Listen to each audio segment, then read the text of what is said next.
rebuild or the favorites. We here for the latest. South side or the north side, not tuned to the greatest. Home team for the home teams. Both sides got our own rings. On the mound or the long ball, but we don't put the wrong strings. Yeah. It's that time of the year now. Wrigley or guarantee, so the whole league that we here now. New show with a new mood. Discussions and interviews. Straight rumors that might be. This is Pinwheels and Knife. Oh boy, I cannot wait for the Aldo. Aldo. You told on Aldo, by the way. I know I did because I don't want people yelling at me. No, it's I just saw the picture for the first time. it's great, isn't it? Oh, that one's even tougher than the Giolito and the Cubs jersey. Yeah, no, that's what I said. You guys thought Sox fans were pissed off last week. Yeah, people are just gonna join the show just to yell People at ended us. up in them. Bastards. Okay, bye. All right. So it looks like all the social media is all done. People are starting to file in right now. Their pitchforks and their torches for Aldo. Yeah. So Aldo lives at. Docs. So all right, you guys ready? Let's give Yep. King Max a Let's do it. 3, 2, 1. What's going on, everybody? It is Thursday, July 20th, and you have tuned into the Pinwheels and Ivy podcast. I'm your host, Matt Zawoski, a.k.a. Southside Zoe, a.k.a. Father Zoe. And with me, as always, and the person in charge of the title and main pitcher, everybody, Mr. Aldo Soto. Don't worry, guys. The karma's going to come back. I know, like, Cubs are going to trade Stroman in, like, a week. Bellinger right after. Don't worry. I'll get mine. And with us, as always, the good Reverend K. Fids. I love how you threw Aldo under the bus that Right away. Mitch is driving right now. Right away. He's driving the bus. But no, I'm. That's this right. could be a rageful show. I for the first time since the KB fire sale of 2001 or 21, I'm angry again. I've been pretty passive lately, but the Cody Bellinger trade has got my blood flowing like the olden days of yore. And the fourth member of our team, true to his name, coming at us live from his automobile. If you are a police officer in Missouri, just let him slide. That's our boy, NASCAR Mitch, who's already frozen. Hot start for Mitch. Hot start for Mitch. Screenshots Hot start. fast. This is like the start of, like, fake taxi here. I will give him credit, though. That new haircut is looking sharp. It is sharp. My guy's looking like a fucking snack right now. It's also screenshotted now. Yes. Well, when Going Mitch, in the banners. when Mitch decides to not be driving through a dead spot. Oh, there he was. Oh, there he is. He's back. All right, I think I'm back. You are. There we were go. I was just commenting Missouri, how they got handsome, dead zones. Yeah, how handsome you look with your new haircut.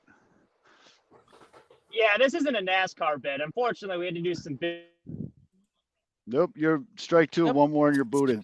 J. Up, strike there. Yep, strike 3. We Later, Mitch. The reception is about as good as the Cardinals are right Yes. now. Hey. All right. Well, anyways, we got a good show. It's like the Tony We got a Soprano. good show for you tonight.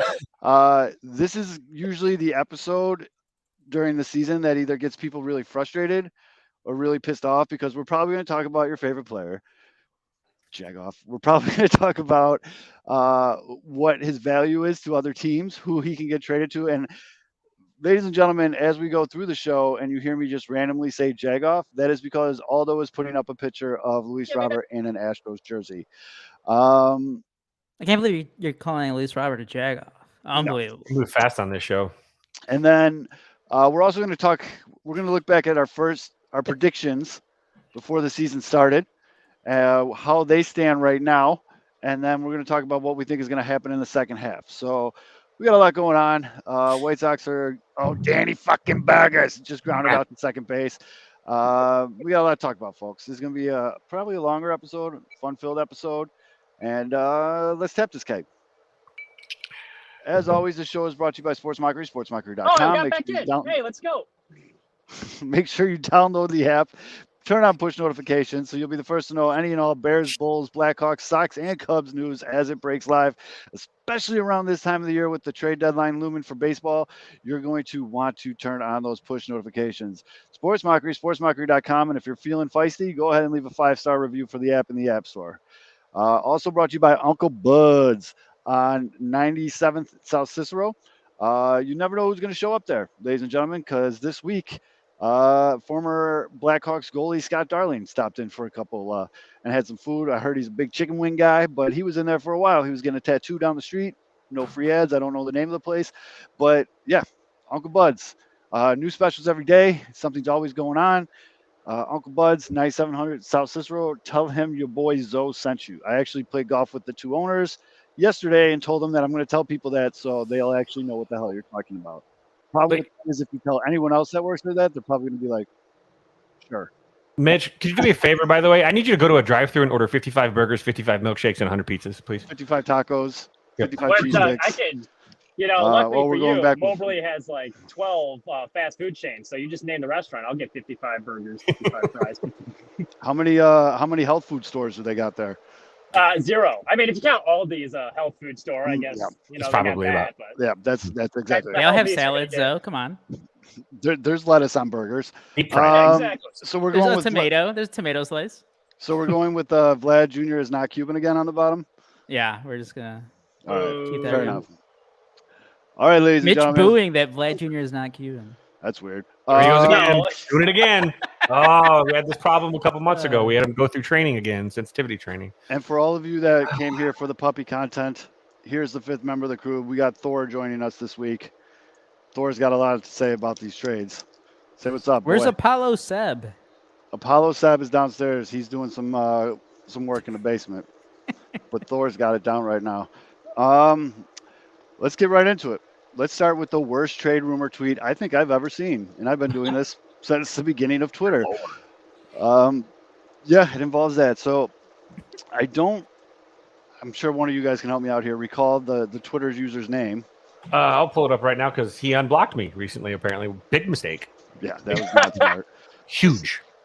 That's the guy that we were making fun of last year at the after the series. Thank you. That's the guy. I knew I've seen this guy before. Yeah, it's the guy that's got. I have so many like gifs of that guy's weird head. Michael I think there's a Schwab? dick nose picture. A lot of Yes. dick Michael nose. Schwab. Dick nose guy. 13. That was the guy that everyone made his head into like the tip of a penis. Yeah. Yeah. His name is Michael Schwab. Yeah. Anyway, 13. so Michael Schwab from the clouds, like unprompted, tweeted out that. Well, do you have the actual tweet up, Fids? Yeah, I'll pull it. It says the Yeah, Astros have discussed the possibility of trading for Dylan Cease and Luis Robert Jr. per people familiar with the process. It would require several big league and fringe talent, but there is momentum. Have fun with that info. And then I posted a picture of a crack pipe. Yeah. I've discussed the possibility of winning a lottery and Yeah. buying a ticket, but do with that. I've info discussed what you actually will. not buying a Powerball ticket and still winning. That's about that how guy, I mean- realistic that is. Yeah, That but you guy have could sources. probably- You don't have sources, guys. Come on. I have sauces. That's true. Can't confirm. Do not have So sources. for those of you that like to go on that stupid trade value site around this time of year, an even trade according to that site would be the Astros getting Aaron Bummer, Dylan Cease, and Luis Robert. In the return, the White Sox would get Alvarez. He's pretty decent. Clifford, Diaz, Gilbert, Javier, the starting pitcher, and the reigning World Series MVP Pena at shortstop. That's a super realistic trade. Hey, White Sox finally get some middle infield depth, outfield power back, Power lefty and Yordan Alvarez. future catcher. Come on now. I mean, honestly, I don't know how mad I'd be about that trade if that was really the return, but there's no way in hell they would ever do that. But If you're including Luis Robert in that trade, though, too, because he's by far the best player without a in that doubt, group. And so, By and then triple. you have to give up Cease, too. I don't know. That's not. If I'm the I Sox, I'm mean, not pulling going trigger off on that. going off of the calculations here, though, you could trade Cease for Yordan Alvarez straight up, or Cease for Pena straight up. That's why I love that site. 'cause Yeah, it's- that would be intrigued. Yeah, I see. But Yeah. it would never happen. no, By the way, this does that. This other Michael Schwab from the clouds, including the Luis Robert part, came on the heels of I think it was John Heyman who went on 670 Score either Tuesday morning or Monday morning, and he's the one who's like, "Yeah, the Astros would love to trade for Dylan Cease," and everybody No went shit. crazy with that. So Yeah, that's the thing. Every single team right now who is realistically trying to trade for a starting pitcher, of course they would want and the White like Sox lose a guy by like one. Dylan Cease. And there goes the White Sox. They lose 5-1. Oh, by the way, quick side note before we get into this trade stuff. Yeah. Shout out to the I know Missy wrote the piece about 2 weeks ago about how the White Sox need better social media. Yeah. Great it's a good article. job. Check it out on Yeah, the she did a 108. really good job. I mean, the White Sox are doing it in all the wrong ways, but they have their shame bell now, and the only thing that's going to be used for is every time they lose. So good job with that. They're going to have a lot more engagement with that. Although, have you seen the Photoshops? No, that's what I'm saying. Yeah, that it's they created phenomenal. the #1 new White Sox meme. That's all. It's absolutely phenomenal. Like ring this bell every time you have bases loaded with no outs and don't score. Yeah, Like shit like that. Like people are going in on it. It's fucking hilarious, guys. Definitely check that out. They inadvertently created an amazing troll tweet of their own team. I mean, they just can't get out of their own way. They really just they can't. It's pretty much What happens comical when at you this point. When you hire cousin Sally to do your social, and then you hire Uncle Steve to do your promotions. So let's talk Fans about did. a realistic trade from people that I actually like trust. There's been a lot of where there's smoke, there's fire type shit going on right now involving Lucas Giolito and the Dodgers. So our boy Drew already made a TikTok about that damn shame bell. I'm want to see who Josh Nelson. He said he had someone. I trust Josh's. I've seen a couple. I've seen the Dodgers one and the Reds one. And the Reds guy, the the big prospect name in that one has been mentioned a few times now too. Yeah, and it was a picture that they were linked to before the draft. Before the draft, they were big fans of that. Hold on, I want to make sure I say the right Dodgers name, because if it's who I think it is, I'm going to be very happy about that. But it was Bush, wasn't it? Was it? I forget. I just remember we were looking at it and we were talking about. We had like a mini conversation about how some White Sox fans need to lower the expectations because it's not an automatic that you get a top 100 prospect. Right, but if they can land Michael Bush from the Dodgers, that's the Dodgers' #2 prospect. He plays second base or outfield. He's 25 years old, 6'1", bats lefty. Like this would be, I would trade Giolito for him. I would trade. Absolutely. He's got a 50 hit, 60 power, so he's got pop, 45 run, 45 arm, 40 overall fielding. He's an overall 55 rating right now, and that's out of 80 for those of you who don't know. I should have said that last week. I assumed everyone knew that, but it's out of the 80 scale. And yeah, I mean, that solves a lot. Hold on, stop, time out. I want to take a step back here. So when we do these kind of conversations where we talk about trades or what we think we can get for the players, that doesn't mean that we aren't a fan of that player. That doesn't mean that I don't like Lucas Giolito and I want him off the White Sox. This is us talking about what we think from the business standpoint. I got to remember this table shakes. I can't pound my fist on the desk anymore. From a business standpoint, like realistically, what's going to go on? I mean, let's face it, folks. The White Sox just aren't getting it done this year. They're 10 games back in the worst division in baseball. Things are going to have to change. And if things don't change, Cubs lead. Oh, man. And if things don't change, you might as well just throw Rick Hahn in the backseat of Mitch's car, wherever the fuck he's going, because he's got to be done. You see that? By the way, I have terrible news though. But it's not Bush. Because again, like we had that conversation, and this is using that trade simulator site, which take it for what it's worth, take it for a grain of salt. Mm-hmm. But the names were Bruns, left-handed pitcher, and Nastrini, right-handed pitcher. Nastrini's their #9 rated prospect, right-handed pitcher in AA. He's supposed to come up next year. And who was the other guy? It's 9th and 15th, Bruns. So they're rated 9th his name is 15th. Maddox Bruns. I'll take a pitcher named Maddox. Yeah, and Maddox is only an A+. He's in high A ball. He's 21.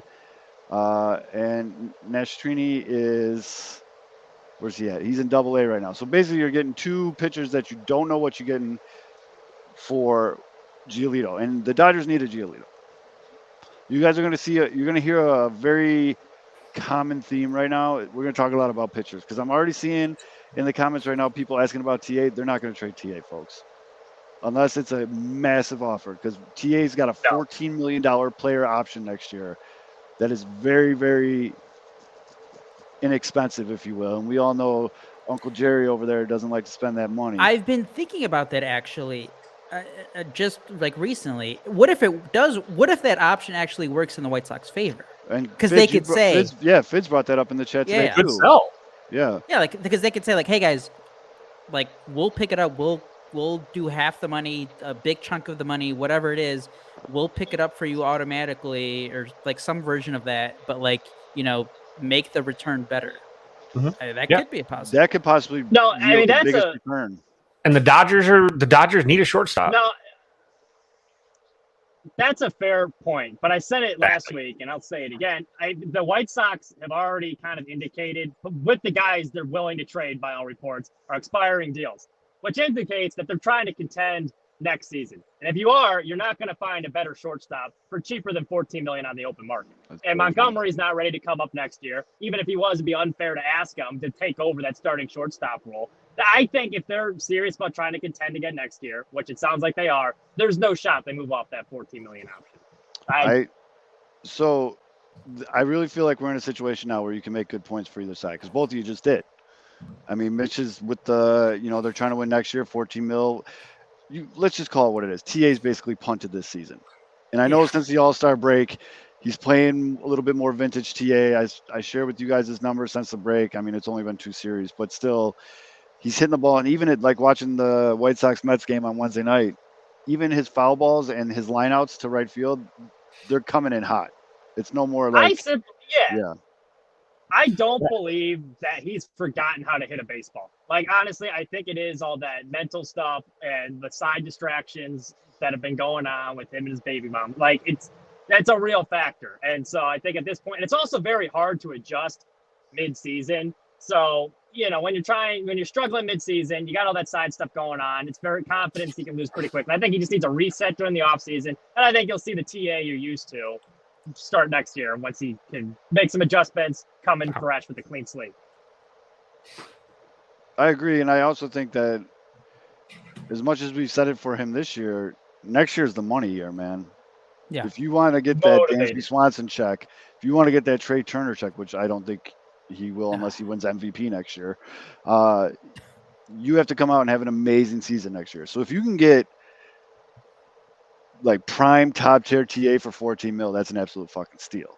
Yeah, And he's basically put himself. This is like a similar situation for, what White Sox fans were talking about last year with Giolito. Giolito was bad last year, but you knew he had one more year left before free agency. He had to, come back out, reestablish his value, which he has. Mm-hmm. And that's basically what you're hoping for TA. Because as much as I've said, as much as I think the chances have gone a little up, not that much higher, of TA not being with the White Sox, I still do think the obvious choice is to bring him back and then just to hope for that he bounces back. And that because again, it's 4 straight seasons that he was good. He was a good hitter, great hitter. Then all of a sudden, for the past 10 baseball months, he's been god awful.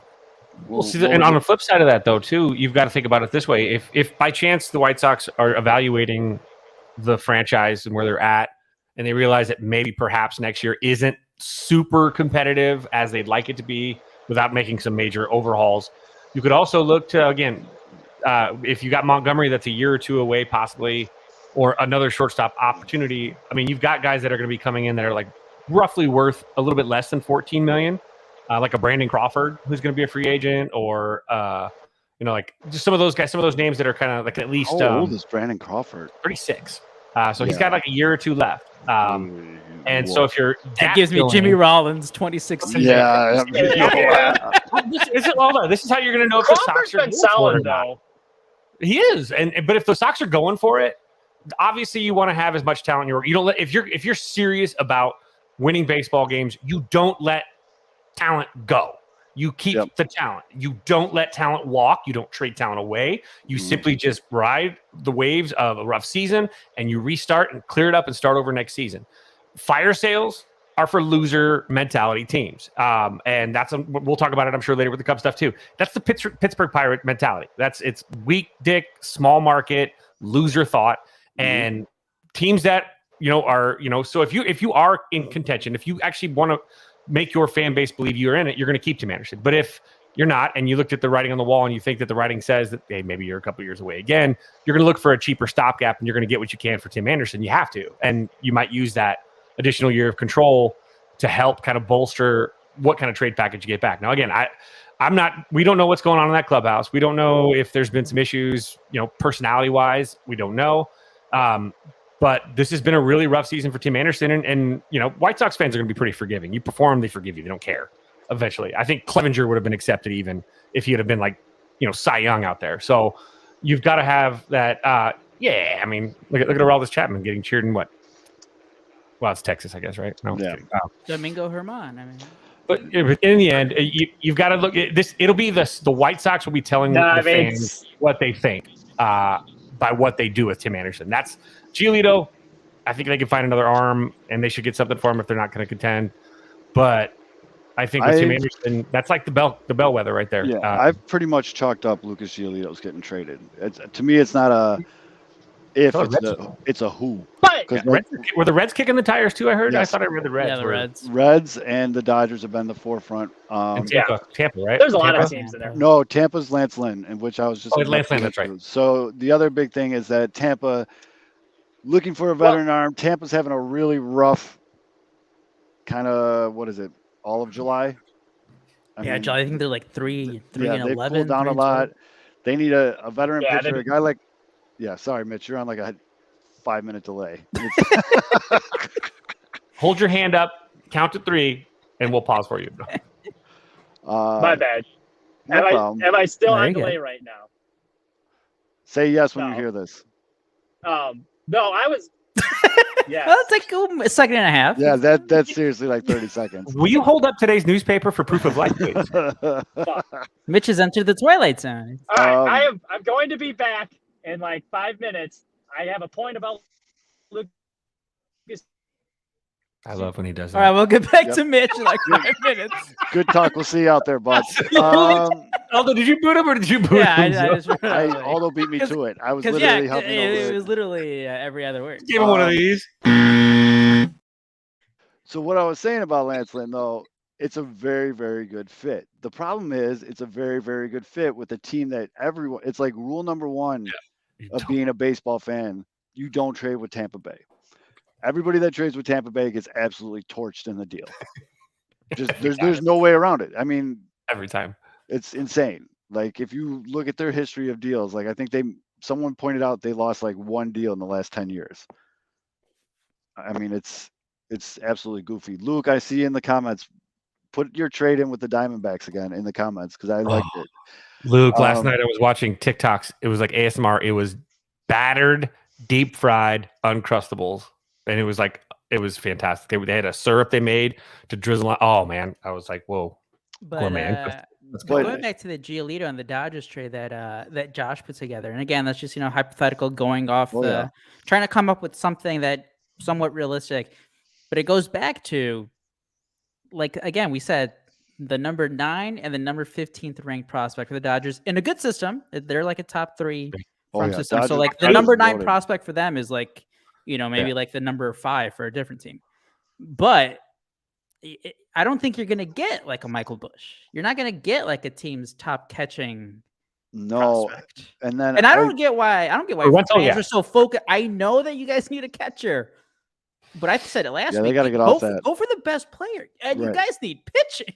Get off of that. Every team always needs pitching. Get good pitchers. Yes, definitely need to get off of it's a catcher or nothing mindset because that's bad. That's like going into a draft. You limit yourself. There's no reason to do that. Yeah. The good teams always draft best talent on the board when available. 100%. And then they have to play that game of the slot stuff too, where you've got to like save some slots if you're going to go after like a high school kid to go over slot. So they play some of those games too. The Cubs are obviously, that's the other thing. Sox need to be going. And I think that, like we didn't talk much last week, but even the kid they signed that, they just signed yesterday or today. Was it yesterday? Their first round pick. They went with a good athlete. They went with a kid that a lot of people thought very highly of as just an overall freak show. And you got to draft freak shows. And let's be honest, it does worry me a little bit about their development system. But the White Sox can. Yep.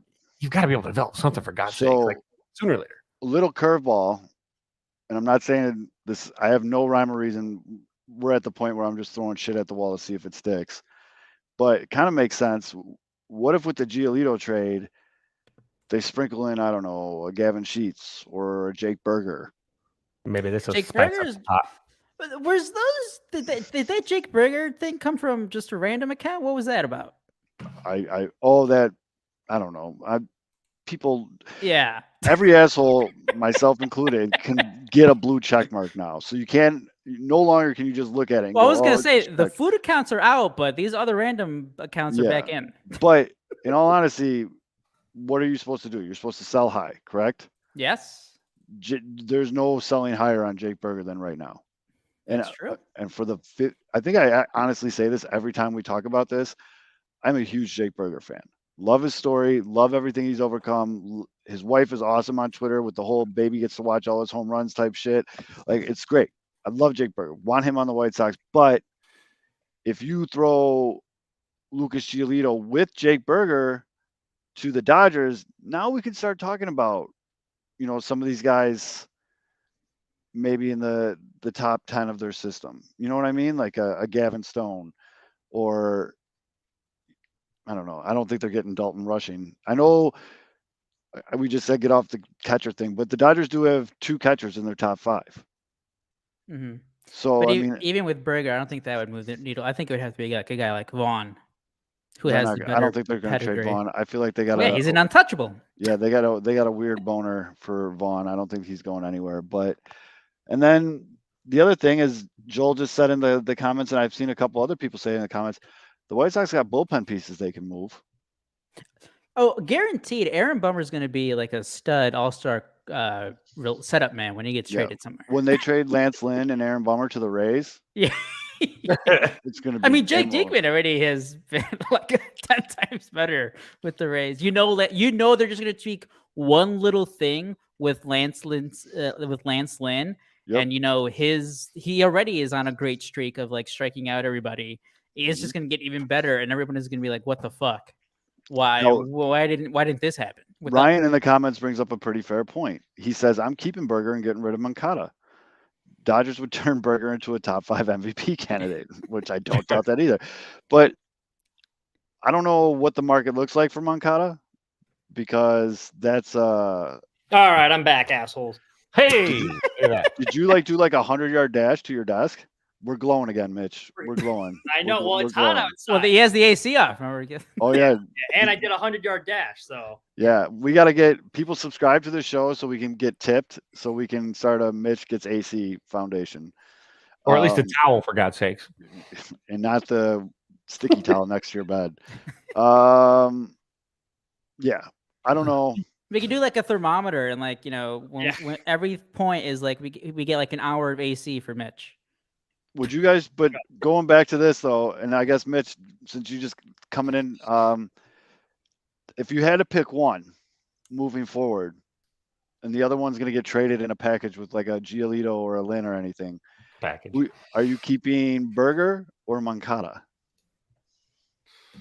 Yeah, it's not as easy as it would. It's not as easy as it How was. insane! I'm keeping Berger. I think I might he's keep made Berger enough too. strides defensively where I'll at least give him the chance because he's at least producing. Like Moncada, he can't stay healthy. We haven't had. I'm keeping Berger. Maybe it's recency bias. Yeah, I mean, I really like Jake Berger, and Moncada has become kind of easy not to. I guess I don't. It's the injuries. Defender too, but like if you can't stay on the field, then like. And I mean, the funny thing is, we're talking about who's healthier out of the two, and the guy that's blown out both tires is healthier than Yohan Moncada, which is wild to me. And I don't know, maybe it changes. Maybe if you get Yohan out of Northwest Indiana, he might turn around and do a little something. But I was gonna say, in terms of what's again, Moncada's hypothetically contract look speaking, like? yeah, I was gonna say, because he's been injured so much, and because ever since 2020 he's been bad. that kind of drives your value in a trade, including him down, because the team's like, all right, we'll take the contract, but like this is a bad contract now. So He's so talented though. If he went to a team, especially like the Rays, like I know Fid's like talking about how bad the White Sox development is, and it's true. I feel like if he was in another organization, they could get a lot out of it because the talent's there. And even in his bad seasons, like last year wasn't great, but he got on base a lot, or maybe it was 2021 wasn't great, but he got on base a ton. He was putting together good at bats, like that, and his defense is Gold Glove caliber. I think he gets it. So Moncada's getting $17.8 million this year. He's getting $24.8 next year. Oof. He has a club option in 2025 for $25 million. Well, he's out after 24. And then he's a unrestricted free agent in 26. Oh my god! So if they were gonna move Moncada, they're gonna have to eat a ton of shit. I think they're kind of in the same situation with TA though, where like obviously he's here next year no matter what, and you hope that he bounces back because one, it will help your team, but two, if you're not competing, at least he regains trade value. Because damn, those are some big numbers. Am I making things up in my head? Is Yohan in Charlotte right now? I think he is. Yes. He's rehabbing. Okay. Because they were making fun of him on the post-game show because he smiled after getting a hit. So Ozzy was like, "Oh, look, some good news." He's smiling. Oh, Jesus.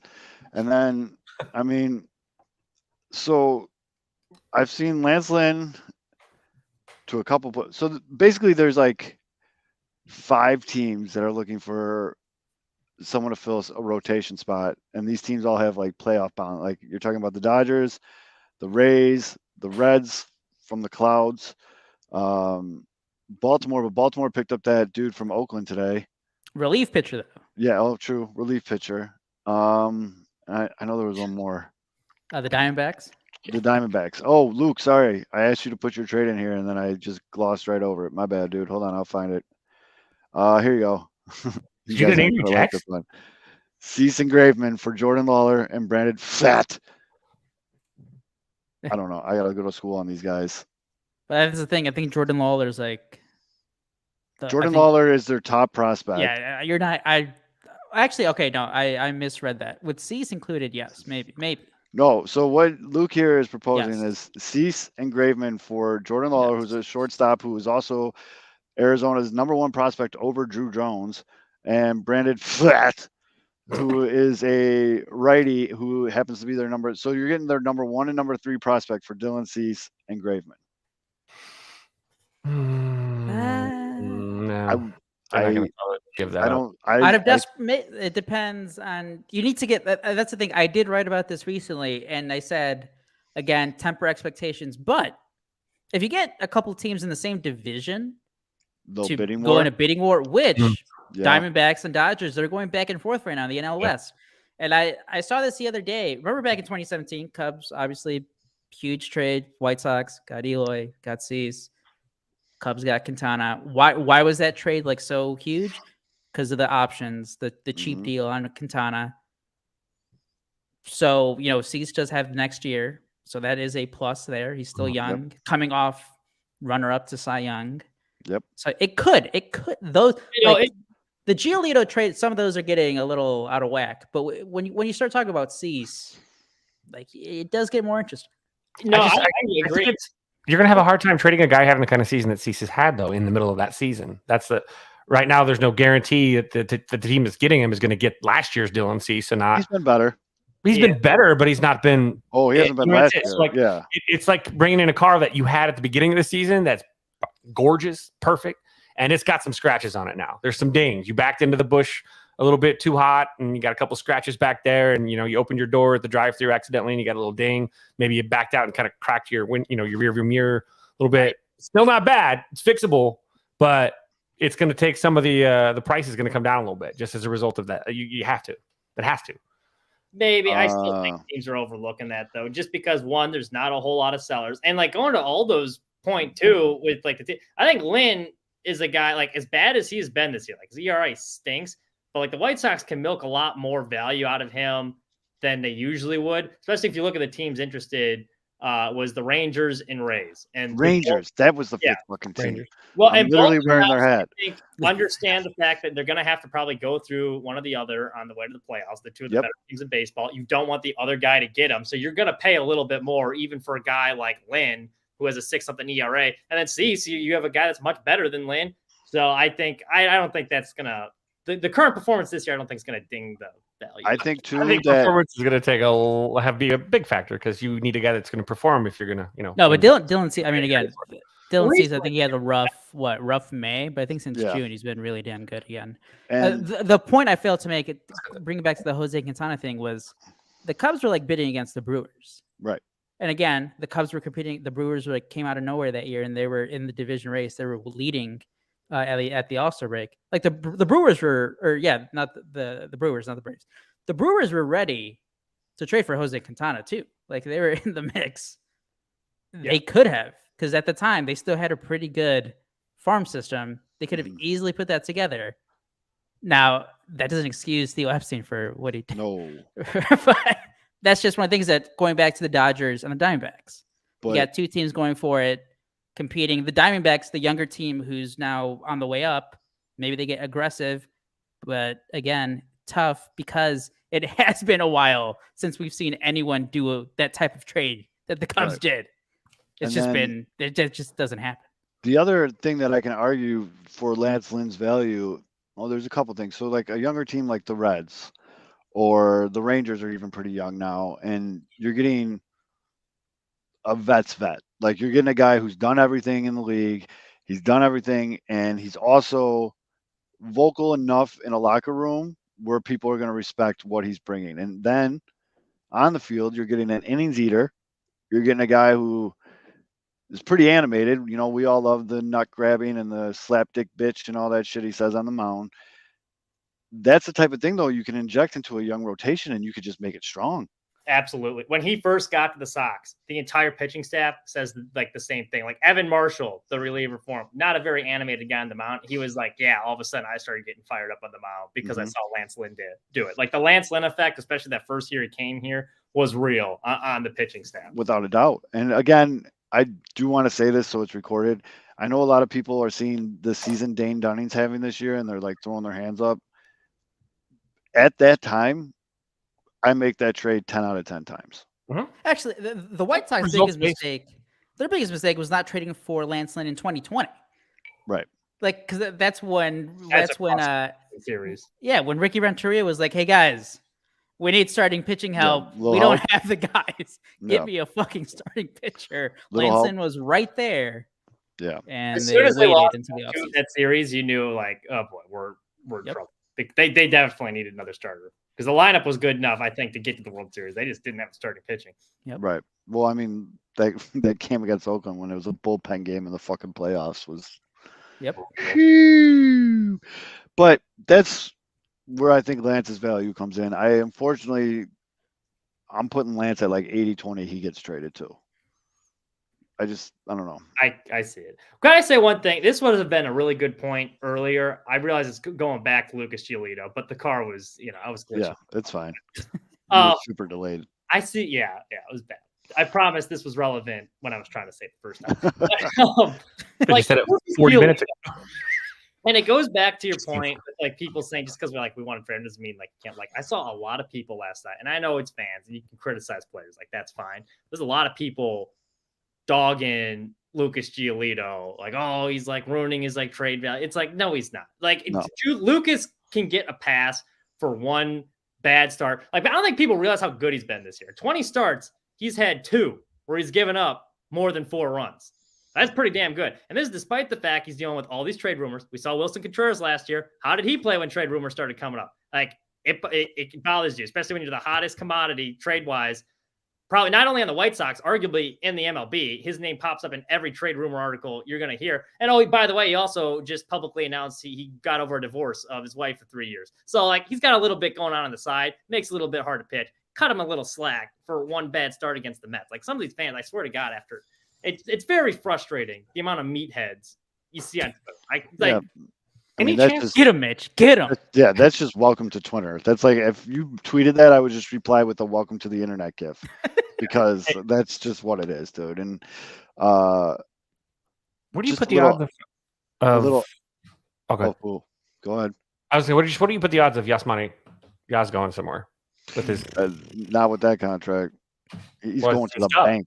That's he's where he's done. going. He's a free agent after the season. I thought he had one more year. No. No, he's he's no, done. it's a free agent. He's The problem done. is he's still making like another $8 million for the next 2 And he's a months. catcher. Catchers usually don't. And he's a catcher who can't really catch every day now. yeah. Yep. He's not really He hitting. would bolster some defense for a team that's needing some depth going on He's the run. been brutal defensively. Yeah, this no, year. he's been brutal. That's a Brutal. guy whose this season value Yeah. does matter because he's getting older, and as he's getting older, he's lost any athleticism that he had. Absolutely. 18.2 value or tax salary, 3.3 market value now, million. Yeah. It's sad, although like this is the most athletic he's looked in 2 years. Like, Dude, like, pass balls galore, past everything. Just he's. You guys, it's I'm not- telling you, you guys should have done that Grandal for Madrigal trade in the offseason. No, I thought you were gonna say something smart. No, That was That was so smart. Ass. no. I do want to update everybody under the official I'd White rather have Sox Yaz than Tucker Barn. Twitter account. They tweeted out the final score. First, probably 10 replies are just pictures of the bell of shame. Yeah. That's amazing. And that's the thing. They made it so easy. Like you can take the video of them ringing it, and like you can Yeah. just crop out the very top that has And that's the what whatever everybody did. ketchup That's, shit. Yeah. although I'm not fucking around. That's what Yeah. everybody did. So yeah, thanks White Sox. Good. I think Yaz Good is a meme. tough sell. I was thinking about you today, Mitch, because it was kind of rough to see Carlos getting the start behind the dish with Yaz at DH. Taking over for Seb. Yeah. Seb had a pretty bad game. No, it was warranted. As a Seb defender, that Mets performance was pitiful. His last at bat, like it didn't even look like he was. No, in the he same didn't want to be there. that pit. Oh my god, it looked like he was swinging a wet Sporting News up there. Jesus Christ! There's so much season left for these guys to be tapping out. I know. And Emotionally, like so much more baseball Hey, left. they It's gonna fought be back. so It was bad. 11-10. yeah, and then they Yeah, got and he had smoked. 2 critical at bats, and he wasn't even in the vicinity of the ball. Like That's a all right. pushing a I dirt. think he's just. swinging at. I think he's I'll just tell you kinda one bad. guy who hasn't checked out. It's Luis Robert fucking Jr., baby. Yep. Yep. As Drew points out in the High comments. trade value for Houston. As Drew points out in the comments, Luis Robert has 28 home runs and 57 RBIs. What's the? Yeah, nobody gets That's Yeah, that is horrible. Do you know why? Because well, like no one gets on base. Yeah, because Andrew Benintendi, who shout out to Andrew Benintendi, who is great with runners in scoring position. I think he's hitting like 340. Yeah, but he's or got a something. bad leadoff now because TA's cheeks. Yeah, because TA has hit Yeah. like 230 for 3 months. No It's- yeah. one's on base ever. I think what was there was like the stat to stat combat. Remember, everybody was complaining about, rightfully so, the 2022 White Sox offense was horseshit. It's been worse this year. Yeah. The on base percentage, I think you guys are like bottom 3. Yeah. I mean, It's the same story every year. Even when the Every White year. Sox were when they won the division in 2021, that was still an issue. Yep. It's like, well, just not a lot of guys like, get on base. Well, actually, it was in 20 when they were better in 2021. They hit for a high average. They actually did get on base. The problem was they didn't hit many home runs. Now they're starting to hit home runs, but no one's getting No on one's base. on Actually, 2 people on here's base. speaking of tapping out, here's an interesting stat sent to me by a good friend of the show, Drew, via at Jay cool. Cutta. On June 9th, the White Sox cut the division deficit to 3.5 games back. Since then, they are tied with the A's for the 28th best record in the league, and they're about to be a season worst 9.5 games back. brutal. I mean, it's just No, this was the benchmark. Like this 9-game stretch ending with the Twins was gonna be, I think, a deciding fact. Like the last chance to show, hey, we can make them run. Like it's over. Like you're 10 back now. It doesn't even matter. What if they sweep the Twins? Doesn't matter. doesn't matter. Yeah, it's very White Sox to go into Atlanta. the best team in baseball, in my opinion, by No, so- far. What was crazy about that is after the first game, where they really did look like they just quit. Yeah, they Like got it was fucking 9-0. stomped. Kopech got 2 outs. He only had 1 bad pitch though. Remember that, guys. Yep, He wanted to make that very clear. Only 1 bad pitch. yep. Dale Steichel. They look completely dead, and then they come out the next 2 days slapping the Braves around. Yep. And I'll tell you, even on Wednesday night tonight, they came out against Verlander swinging at everyone swung at the first pitch, and they were on him. It was just the BABIP was terrible, but they were hitting the ball hard.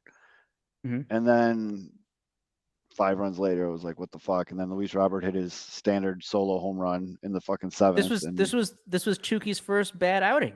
He yeah. was great until today. Yeah.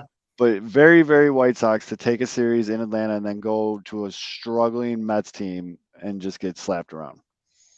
That I mean, the Mets and the White Sox, they're I know other Spider-Man fans have said meme. that. Yeah, Spider-Man they're just the meme. same Yeah. team.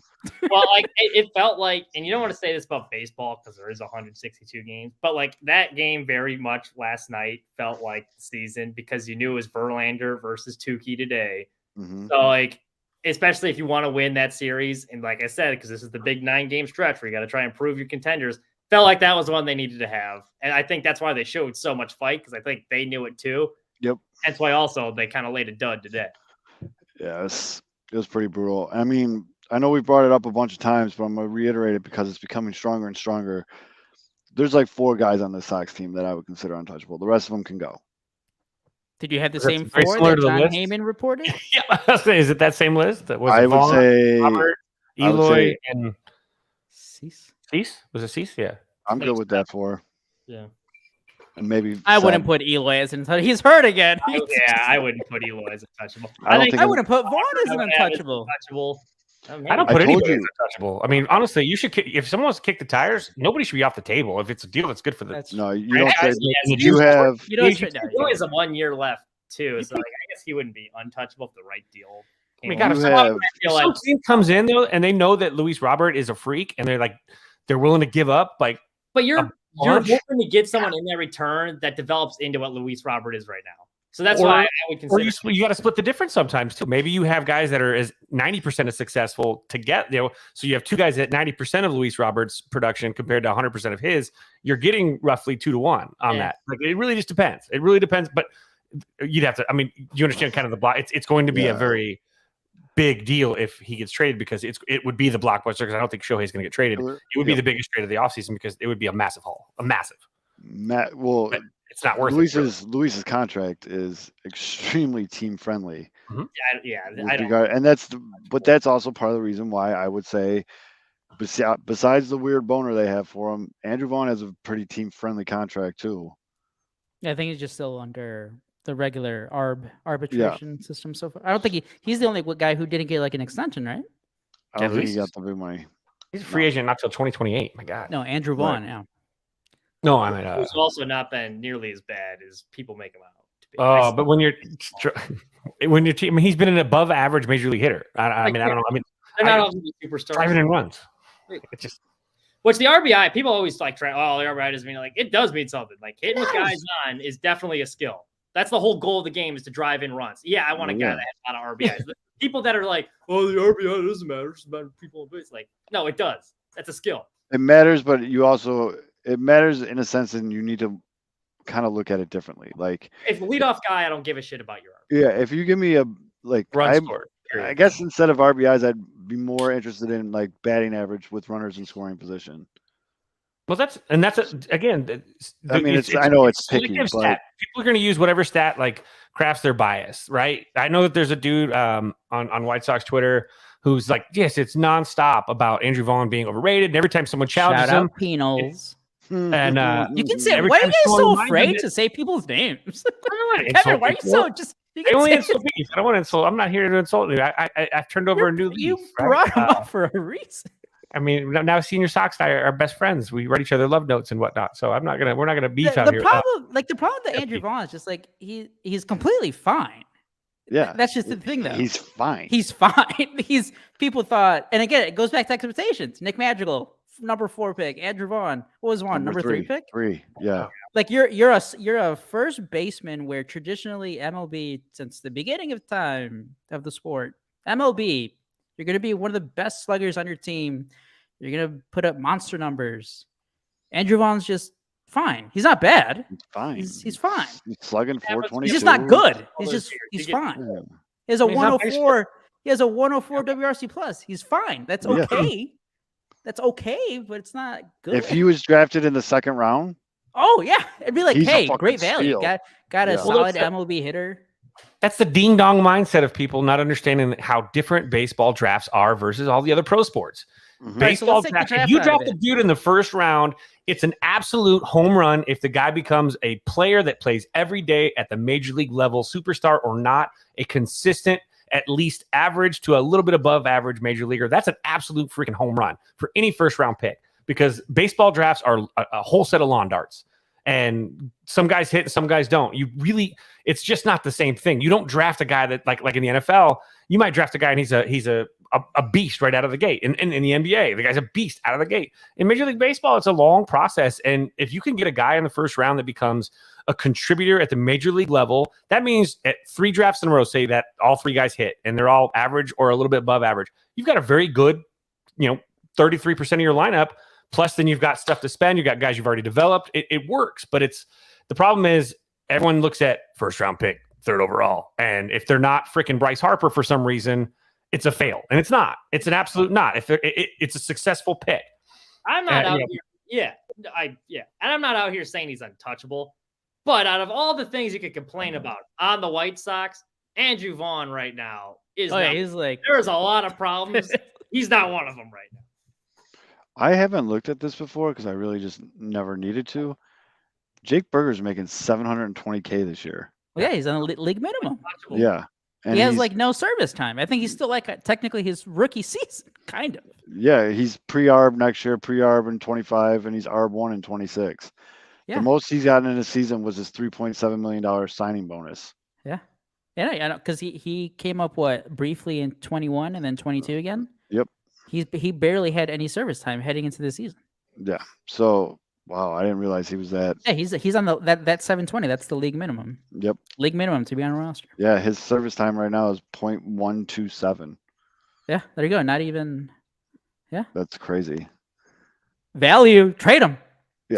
That's absolutely crazy. But Fizz, I definitely agree with you, though. I mean, you can go You through this want, league. you want them to be great, right? Right. But if they get the job, if they do the job, it's a win. It's just not a resounding holy smoke show. Like, it's not it's not a Brett Beatty. It's Corbin Carroll. It's not a those type of guys. Yes, but those guys hit. It happened. But not all of them do. But as long as they're a consistent major league presence that play every day and are at least average to above average, you've got to pat yourself on the back that you got it better than most teams get. Because out of a first round pick, out of first round draft, look at how many guys pan out every draft. How many per draft, and you look, and it's a game of failure there too. Well, I will say, I think we've talked about this on here before, but baseball more than all other Andrew sports. Vaughn has a negative WAR. Holy shit! Yeah, to fit that's This defense is that career or that season or this season? This season. Well, Because I know a too. career it went through the toilet with his outfield defensive. Well, right now prowess.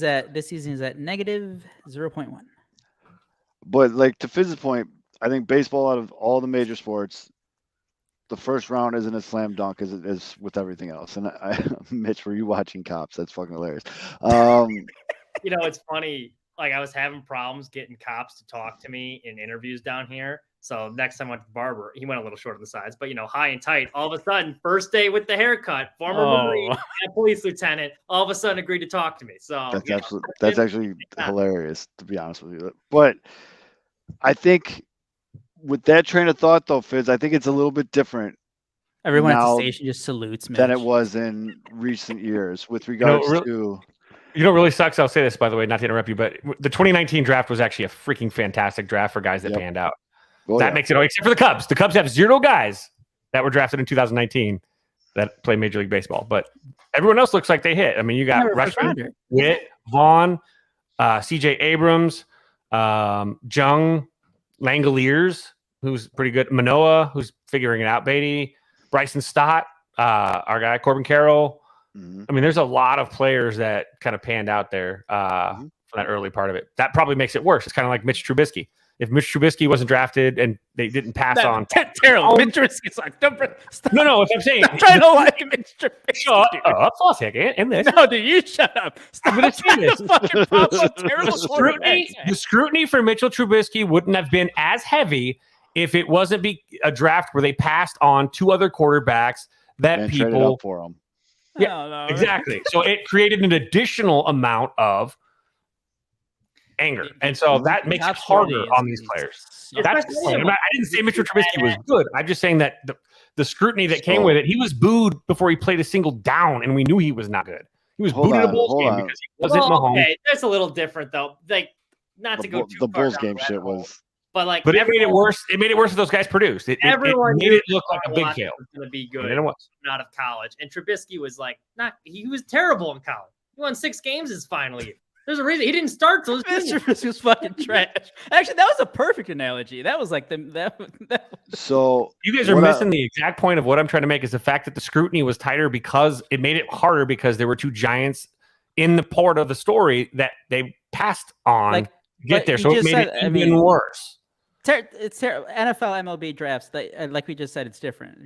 NFL, you expect if you're a first round pick, you better. Look at the 2020 draft. No. Nobody. NFL is.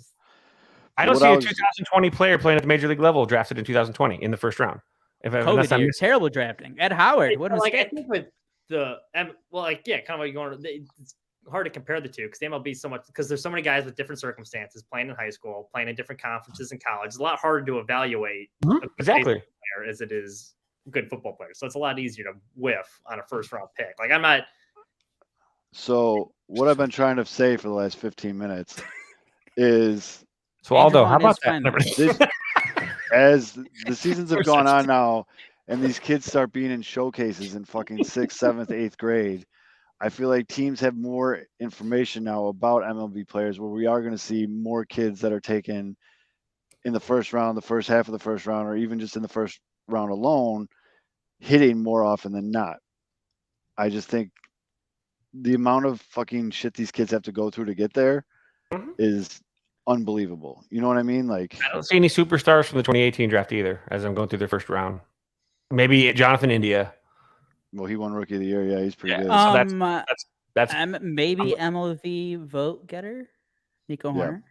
I mean, Nico's down there. He's he was the first, but he's right now kind of an average major leaguer. He's below 100 WAR. 100. Although, do you remember when we did the show? I think these two were off that night or something, where we tweeted out, "Would you trade Moncada for Jonathan India?" And we got fucking ridiculed. We got demolished, hammered for it. You're like, don't know ball, troll question. What is this? Delete this. Delete your account. First round. Yep. I'm pretty sure people would have liked that trade really nice right now because you'd have India playing second and then Berger's your third baseman. What thing about the White Sox this season is like obviously TA has been like the number one blame guy, getting blamed on. But like Yohan Moncada is really under the radar here as a guy who does he even have a WRC plus? Has he played enough? Like he was supposed to be your other star, and he just I was very helpful for him this season. Started off so promising. Oh, also has a lower OPS plus than World Baseball Classic. Yeah, he was great in the World Baseball Classic. And then he rode that momentum. Everybody was like, "Oh, it doesn't matter. World Baseball Classic, who cares?" He was the best player for Cuba in the World Baseball Classic. Yeah. His WRC plus right now is 77. He's a 0.2 WAR. Ugh. His offensive WAR is negative 3.2. Not great. I mean, I said it last week, and I'm going to say it again tonight. There are times where I just forgot about him. Like I had to ask you guys, is he in Charlotte? Because I thought I saw that, but I just don't know. How many games is he? I think Zach Remillard is getting close to catching up on games played. Moncada's played in 38 games this season. Okay. He's still a little ways to go still for Remillard. But Moncada 100% is that guy still to me, and I can't unsee it now, where if he swings at a horrible pitch and misses or chokes in a big like a important situation, he always winces or bends over. He's that kid on the team. Everybody knows that kid I'm talking about right now. Broke my arm. Yeah. Like talked about that a couple weeks ago. If you get dogged or you do something bad, all of a sudden, oh man, my knee hurts or my leg hurts. I kind of get that vibe off Moncada. Moncada played more games and had a higher WAR in the WBC than his 2023 season. Oh, geez. And this Tupac's killer makes a very good point here. that. By the way, good luck. Great job avoiding the house raid yesterday. Yes. I didn't even realize you were here in Vegas. You're very elusive, Jordan. Very done. elusive. For those of you that don't know, Um, yesterday they kicked open the door of a house here in Vegas, Is looking it, for something involving Tupac's murder. Yeah, that apparently is Jordan, back going on. Slip through their But fingers again. I do think, and I mean, we'll never know. We can argue this till we're blue in the face, but the bottom line is no one knows. You can't what if for the next hour. We're not going to do that. But I do think it's kind of brutal that they made this kid, rushed him up to major leagues and made him play a position he's never played before. Yeah. I think it was more him having to learn the outfield. It's just like, what are you guys doing? And it takes away the focus from other things. Yeah.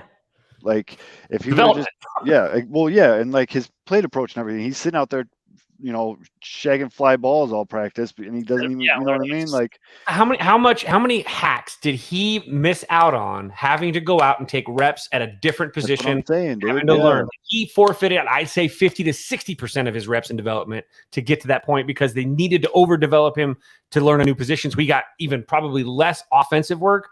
Yes. By more than half in regular development. I wholeheartedly agree. What's his WRC plus at? Did you say it already? 104. See, he's fine. I mean, again, I'm not in any rush to trade him. I don't understand. Well, I do understand where it's coming from. Yeah. But the other thing with the White Sox, though, is Talkman. give me a name out of the bullpen. If you want him, make me an offer. Ah, dang it. I mean, I don't think there's anyone. They're not going to trade Liam Hendricks, but I don't think there's anyone in that bullpen that you would consider untouchable. Tukey. You got. Well, that I was gonna say you guys need some pitchers to just like be in games, like Right. just to physically get through games. Yeah. You guys Right. have no. Brian Shaw, why is he pitching for you guys? Well, we picked him up in the offseason. I didn't realize because he didn't make the team, so I was like, well, He's 58 years old. Yeah. Like, I don't know what's going on. It's going to be very interesting. He had a season where he threw 80 games with Cleveland. Shout out though, I loved him in Cleveland. for everybody. I was gonna say, I'm sure people tuning into this baseball podcast have been playing Immaculate, the Immaculate Grid. Yes. Brian Shaw could now be a solid, rare answer for White Sox. For some reason, Cleveland player. I forgot how many teams Gordon Beckham has played for. Yes, there's always guys where you're like, wait, what? When did that happen? Yeah. Paul Ostenmacher. Or no, Jamie Moyer. Jamie Moyer. I'm Jamie Moyer. Yeah, I'm pretty Edwin sure Jackson. I've used What's his Bartolo name? Colon, Cologne, yeah. Kenny Lofton. Can you lock to Octavio Dotel? Yep. But I gotta say, I think I've used Gordon Beckham like 2 or 3 times. Like it's wild. I've used Gordon. I'm gonna have to utilize him. And then Josh in the comments says Santos can stay. I like Santos. I like Middleton, but again, you got to sell high. Oh, so Santos, what is he like? Has he ever been up before? Has he ever been what? Up? Has he ever been up in the major? Like, is this his rookie season? I believe so. So I was thinking because the Cubs our guy Greg Huss tweeted out that we're getting close to 1 year ago the Cubs trades that they made last year, and the Cubs were able to trade a couple of their relievers for some starting pitching prospects, one of which Ben Brown. If you're able to do those types of trades, you should do that as soon as you get a call. Like if you get a starting pitching prospect that is at least at AA, you should consider getting as much value because Kevin, as we know, and I mean, White Sox fans know it too. Relief pitchers are so volatile from year to year. Oh God, yes. Gregory Santos next year could just suck, and then it's like, well, that's what I'm saying. You got to sell high. A guy like him or Middleton. I really think they would be wise to flip right now, because especially if you look at Middleton's track record, like you said, although his history is not great. This is the first year he's really popped off. He had a couple okay years pre-surgery in Anaheim, but. And I know that the Cubs fans, I mean, even to next year, and hey, he turned out to be a pretty decent with the Tigers. But last year, the Cubs traded Chris Martin, relief pitcher, just like middle relief guy, to the Dodgers for Zach McKinstry. For Zach McKinstry, just like Cubs were trying to look for any answer at third base or around the infield. They dumped him after a year because he was terrible during his time with the Cubs. But the White Sox should consider all these types of trades because what has been the biggest complaint about the White Sox for the past, even when they were winning, they have no depth. They have no Right. depth anywhere No on the doubt. field except for DH and first base. But you guys, like, anything that you can get that is of value for next season, whether it's to shore up depth that you can count on in the rotation in case of injury, because you know you're going to have injuries in the field, because you know you're going to have injuries all over the field with this team. You should strike that now, because again, like you said, 2023. I mean, they're if the Twins win Wednesday night, they're going to be 10 games back. The Yep. division, they're out. They're out. They're done. They're done. So flip anything that, and it sucks because how much do you trust the front office to evaluate other teams' talent? Which, That's I mean, hey, they did good back 7 years ago, but let's see what they do this time around. And again, and I see some people, as Aldo and everybody pointed out, relievers are such a year-to-year thing where if you get a guy like a Santos or a Middleton that's having a hot year, you just, that's your. Even that's guys your who are go-to. good for a couple You years. signed them for too. You could Yes. they veteran minimum, like both Santos and Middleton were battling to make the roster. They're paying him nothing. If you could flip him for any sort of prospect, Right. you do it. And although I mistake, Santos pitched 2 games for the Giants last season. Okay, yeah, but I was just gonna say, like, because Yeah. like teams are gonna look and be like, oh, he's a pre-arbitration guy, he's gonna be cheap, so like maybe they'll pony up something of value more than just a 18-year-old that's like hasn't even played in minor league baseball yet. As bad as the White Sox development is, you do have to give Ethan Katz some credit. I know he's another guy. He was on thin ice going into this year, so it is kind of good to see some of these players develop. And then I guess, sorry, Mitch, I didn't mean to take over your you're point here, but that begs the point, though. If they trade Giolito, is Katz gone after this year? No, he knows the White Sox and the cushy job security he has. See how long Yeah, that's true. the He could just look at homeboy that was there for 3 decades doing nothing. Dangerous Don, but you would listen to him at some Sox fest, and it sounded like he'd gone senile. They like ask a question for like Lucas Giolito. Well, let me interrupt there, Lucas. I'm going to, and then he'd just be like talking nonsense. It'd be like, is this guy coaching these people? the only reason I like Don Cooper is because I drink a bucket of beers with him at Cork and Kerry. Oh, I mean, every time he did a radio interview for like his last year, he was just dumping on everybody. Yeah. He was like, these White Sox fans, not loyal, don't show up. That's actually every other week. That was him. That's what we should do. If someone could track down Don Cooper, we should have him on the show and be like, unfiltered, dude, just go. And just let him right just after he compare got it to everybody. And he was trashing the organ. Like he was pissed when he got fired. Yep, Like, that's why we should have him on here and just say, Let's have all former disgruntled. Like, let's get Madden. He was on his book tour every summer. He's on. You Renneria in here to be like, yeah, okay, let's get Renteria. cool. Let's get Tony. Let's hear him out. Ricky Let's took see the what high Tony's. road, though. I Yep. mean, He's a good man. That's why. Ricky is a good guy. I mean, Think of the ratings, Mitch. Huh? Think of the ratings. If we just had Don Cooper, if we had Renteria on, we could be like, you remember when you met Fids 30 years ago? Remember when you were his little league coach? Yeah. That'd be weird. Well, if no, he's like, Kevin "Hell could be yeah." like, "Hey, remember? Hey, coach. Remember when I was on your little league team? Yeah. You can do the Chris Farley bit." Nope. That'd be yeah. so. That's. I mean, Game. It's- That was awesome. we started with the White Sox just because mainly the whole team's up for sale except for a couple guys. But the Cubs are more in a little bit more interesting position where they actually could make a run. They're within reaching distance. I don't know. Shut your mouth, Mitch. I don't know, you two. I mean, I'm seeing, well, like this one in the comments right here.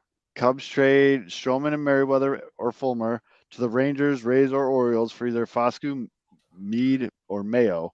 That sounds like a dinner. That's a great sandwich. Very Yeah. relevant. Can I But- interest you in a Stroman? Yes. May I interest you in a Stroman? Oh, I that's a agree- great picture. I agree with Josh in the comments. I mean, again, I'm not the Cubs guy here, but I'd like to see the Cubs make a move, maybe become buyers at the deadline.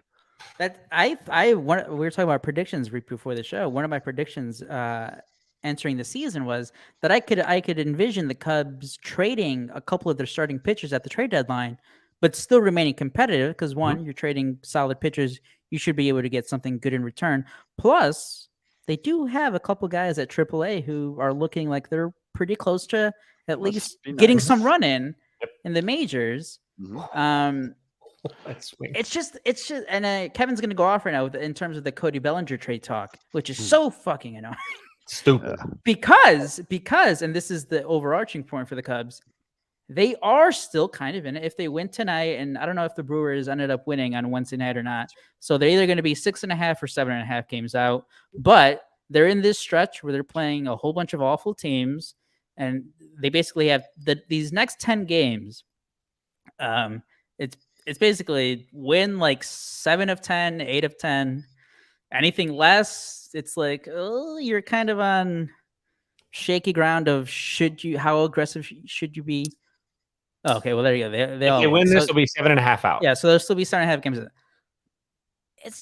They should still buy it. They should still try to win, because I know that the Stroman one is weird because you can't give him the qualifying offer.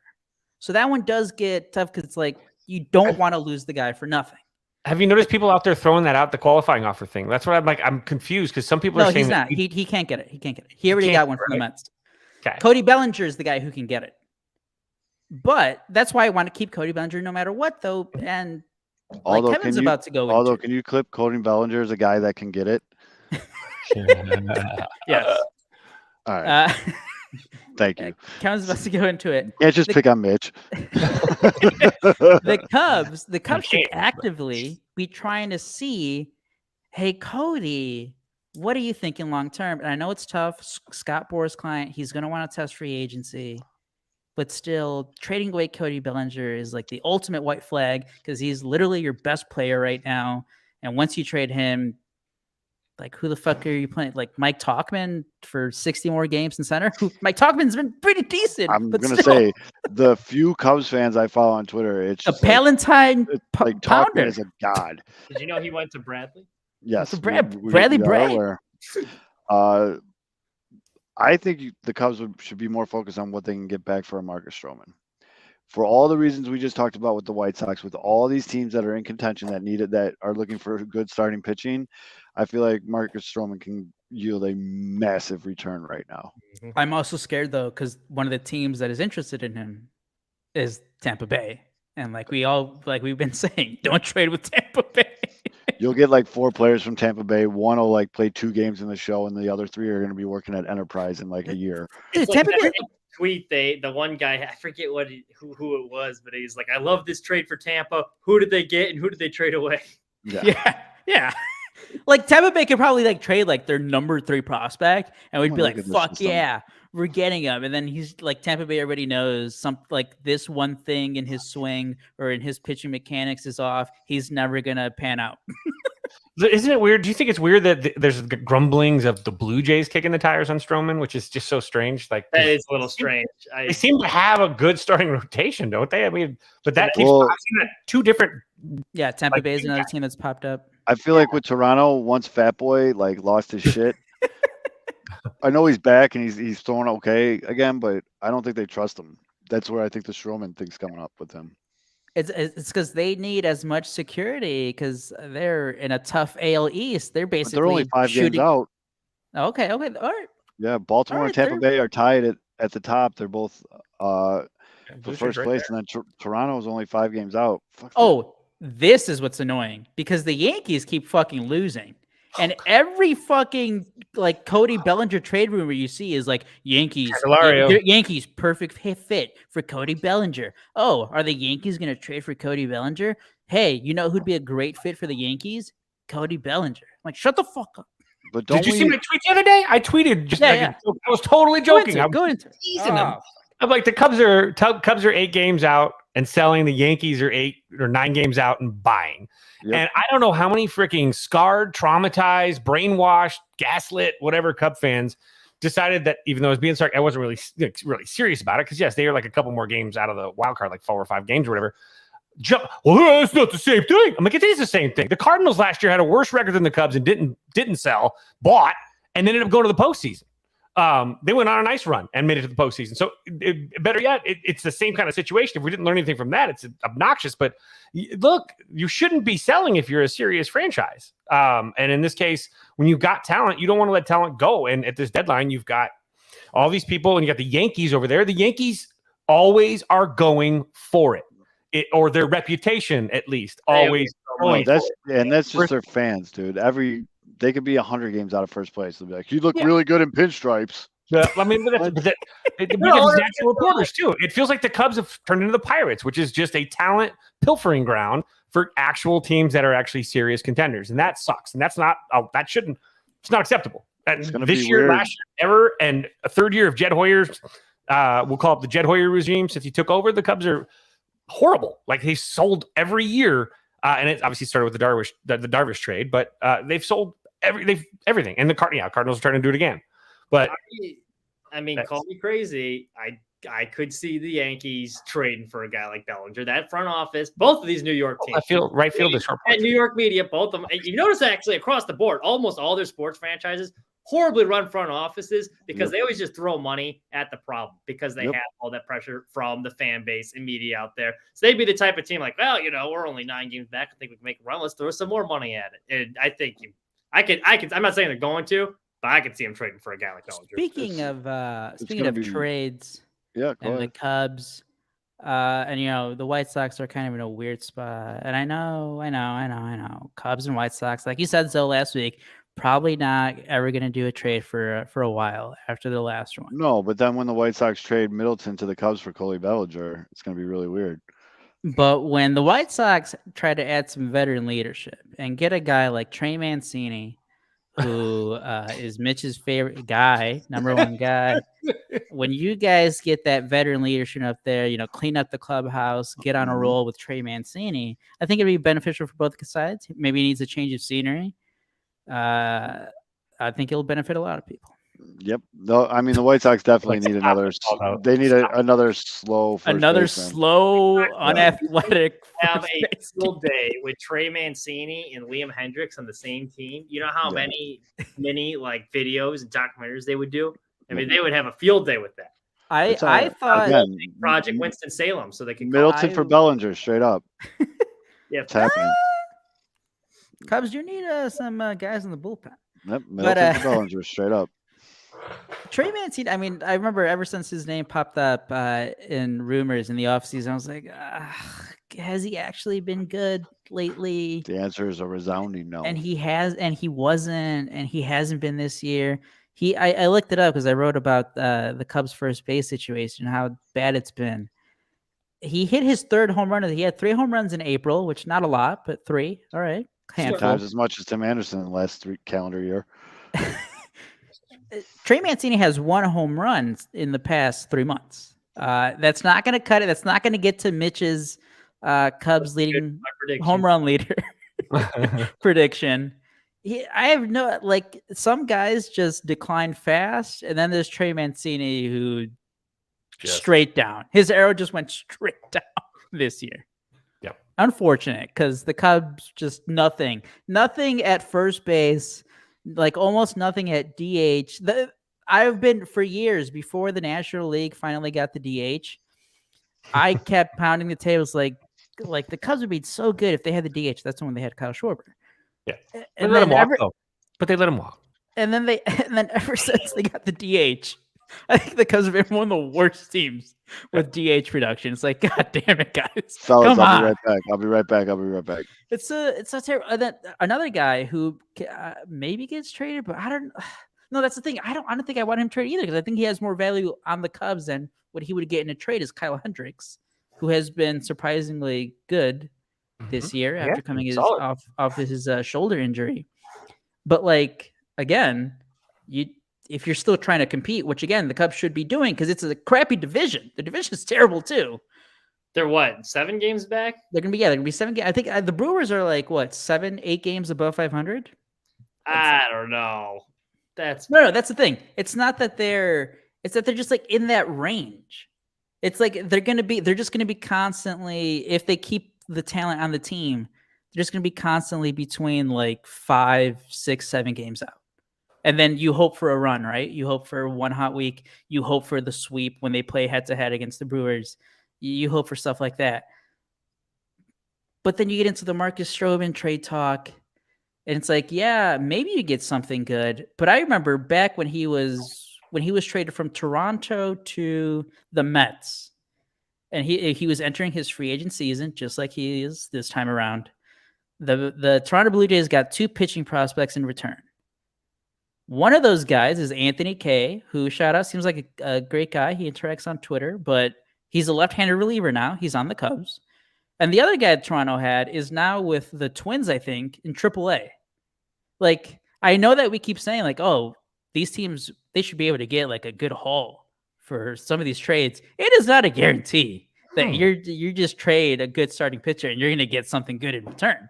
Like, most of these times, the team that benefits is the guy who is the team who's getting the MLB talent. Like, that's who's going to benefit. This is my biggest beef that I have with Cub fans that are apologizing for Jed. And I see a little comment here, and I'm going to go in here in this because you're saying, why does Jed not get more credit for all of this? Is the fact that every major league team that he has been the in charge of is under 500 and has had to fire sale first. Inherited talent, first off, let's be clear. Even if those other guys aren't playing well. The fact is, when you make these deals, you bank on proven talent. So every time someone goes, well, we got so-and-so coming up the pipeline, put a gap there, like an underscore. We can say it's Brendan Davis is on the way. This is 2 years ago. Don't worry, guys. Brendan Davis is a year away. Where's Brendan Davis? Okay. Now it's PCA. Next it'll be Kevin Alcantara. Next it'll be Christian Hernandez. We're just going to keep kicking the can down the road because it gives us comfort to say, hey, but we got this talent coming. There is no guarantee. Today, Alcantara got hurt. He might have blown his calf out for all we know. There is proven talent like Cody Bellinger, and then there is a prospect, which is there until they're playing at the major league level. They're just a prospect. So right now, Jed lost every single fucking trade in 2021 when he sold everybody because not a single one of them has contributed a single inning of productive baseball at the major league level. And until they do, it's a horrible trade, regardless. And when you deal with this, you got a guy like Stroh, you got a guy like Bellinger, you got some talent that actually is proven. You don't let those guys walk. You don't trade away talent like that. You trade for talent like that. You trade your prospects and the promise of them. How many? RWB. How many innings have those guys contributed at the major league level so far? Right, 3 years. Let's go. So anyway, the fact is, this is how it goes. Kick the can down the road. Kick the can down the road. And the Meatloafs like to buy it up. Everyone loves it. Let's talk about the prospects. Let's ignore the fact that the on-field product is doggy doo-doo, and it's 3 years running. 3 years running. Fire sales. That's not okay. And I don't you have a guy like Bellinger, you don't sell. You just don't. You lock up. You lock them up. I agree with the premise of what you're saying, but when you look at who they sold and like what they're doing now, like look what that's results-based bias. Those guys weren't at that point, at that moment in time, and that's where their talent was. That wasn't an evaluation. Those guys were being sold, and they were always being sold, whether they were producing or not. Doesn't even matter. That's results-based bias. Jed didn't look at those guys and go, these guys are going to be terrible in a couple years. He didn't know that shit. Nobody knew that shit. Nobody knew that Chris was going to get the bum heel. Nobody knew that. Well, actually, Rizzo's been pretty solid up and down. And Anthony Rizzo sucked this year. He's been bad like lately, but he had a nice start. Anthony Rizzo was a solid sign for the Yankees. And so it's not. And again, so you don't have that kind of stuff. But isn't what you're saying like they haven't played at the major league level to contribute? Like, isn't that results-based bias then too? Because you're saying like until they produce the major league level, that it's considered a failed trade. Well, that's what they haven't, but it could be a one. It could be a win if any one of those guys starts actually contributing positive innings at the major league level. But by the way, Zoe, they aren't contributing positive innings. Like the majority of them aren't contributing positive innings right now. By the way, Zoe, my point is, you're not trading away surefire talent. If you're a contender, if you're serious about winning, you're not waiting on prospects. You're going after talent that's now established. It's there, that you know what you're getting. You deal in absolutes, not question marks. If you're building a roster that's going to be consistently good, and unfortunately, right now, this is where the Cubs are at. Like, we're going to be saying in 2000. Look, Theo Epstein took over his first season. His first roster was 2012. So 12, 13, 14. Okay, this is year 3 for Jed. He's 21, 22, 23. Now, in 2015, the Cubs went all the way to the NLCS. Correct. So in 2024, if the Cubs aren't an NLCS team, then it's a fail. And I'm sorry, I'm not going to buy, well, there's more problem.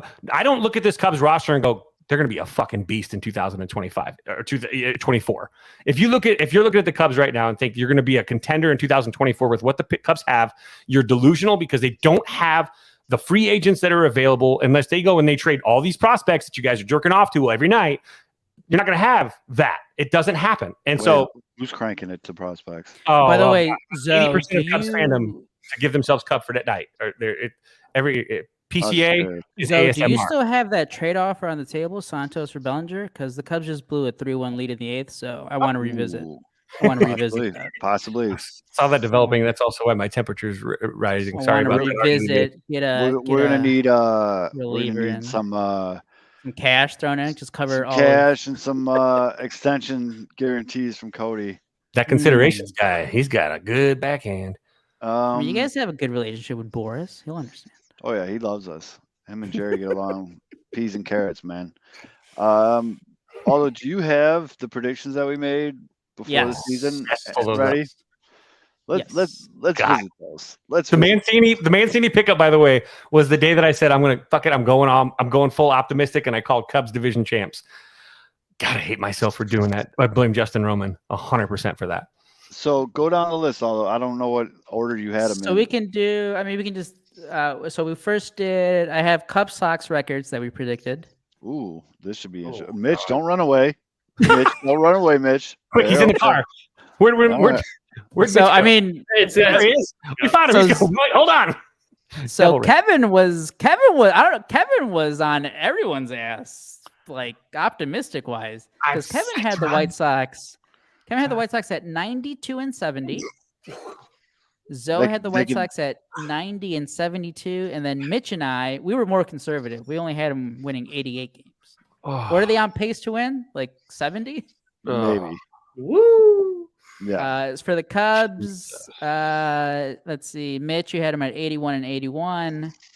That's looking pretty good. Zoe 80 and 82. I had the high water mark here at 85 and 77. I say And then 84. Kevin had him at 84 and 78. Still reachable. Still reachable. Still I mean, I Oh, think yeah. we're all. Those are the. Right now. I think I'll go for a walk. The, think the we're gonna be White Sox can closer rip on off them. 50 wins in a row right now. I feel happy. We all had the White Sox winning the AL Central. Just a measly 10 games away from that. Cocaine And hell of a drug. here's a team that I don't think Yeah. anyone had in the playoffs. The Playoffs? Rangers. Yeah. I think are the Rangers still in first place in the Yeah, the by West? 4.5 games. So we all had Houston winning the They're in second place. AL West. They're in second. Still happen. Yeah. Jose's heating up. Let's see. We all had the Blue Jays except for Mitch had the Yankees winning the AL East. Woohoo! Yankees, oh yeah. Pretty girl down there. Yeah, Fine. that's Mayor. Oh yeah. Win. That's I love you, Mayor Dinkins. Let's see. Wild card teams. That was on Let's the see. I do remember this one. Zoe and Kevin had the exact same 3 wildcard teams: Yankees, Twins, Mariners. I think right One out of now, yeah, none of those 3. I think the Twins are winning the NL Central or AL Central right now. I had the Yankees, my Angels, who have been sliding, and the Mariners, and then Mitch had the Rays, the Blue Jays, and the Mariners. So we were all high on the Mariners. The Mariners have been one of the most disappointing teams. Yeah, Mariners are 47. They're 547. They're 9.5 games behind Texas right now. I'm just gonna hang on to that Tampa Bay pick. Yep. One redeeming prediction. Yep. Let's see. NL division winners. We were, well, not all of us. Does Mitch is the only one who knows ball here.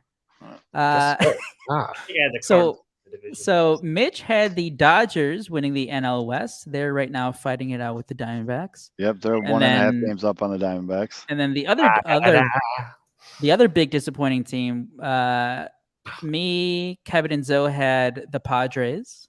Oof. What are they at? Aren't they below 500? Yeah, They they're 46 and 50. They're 9.5 games out.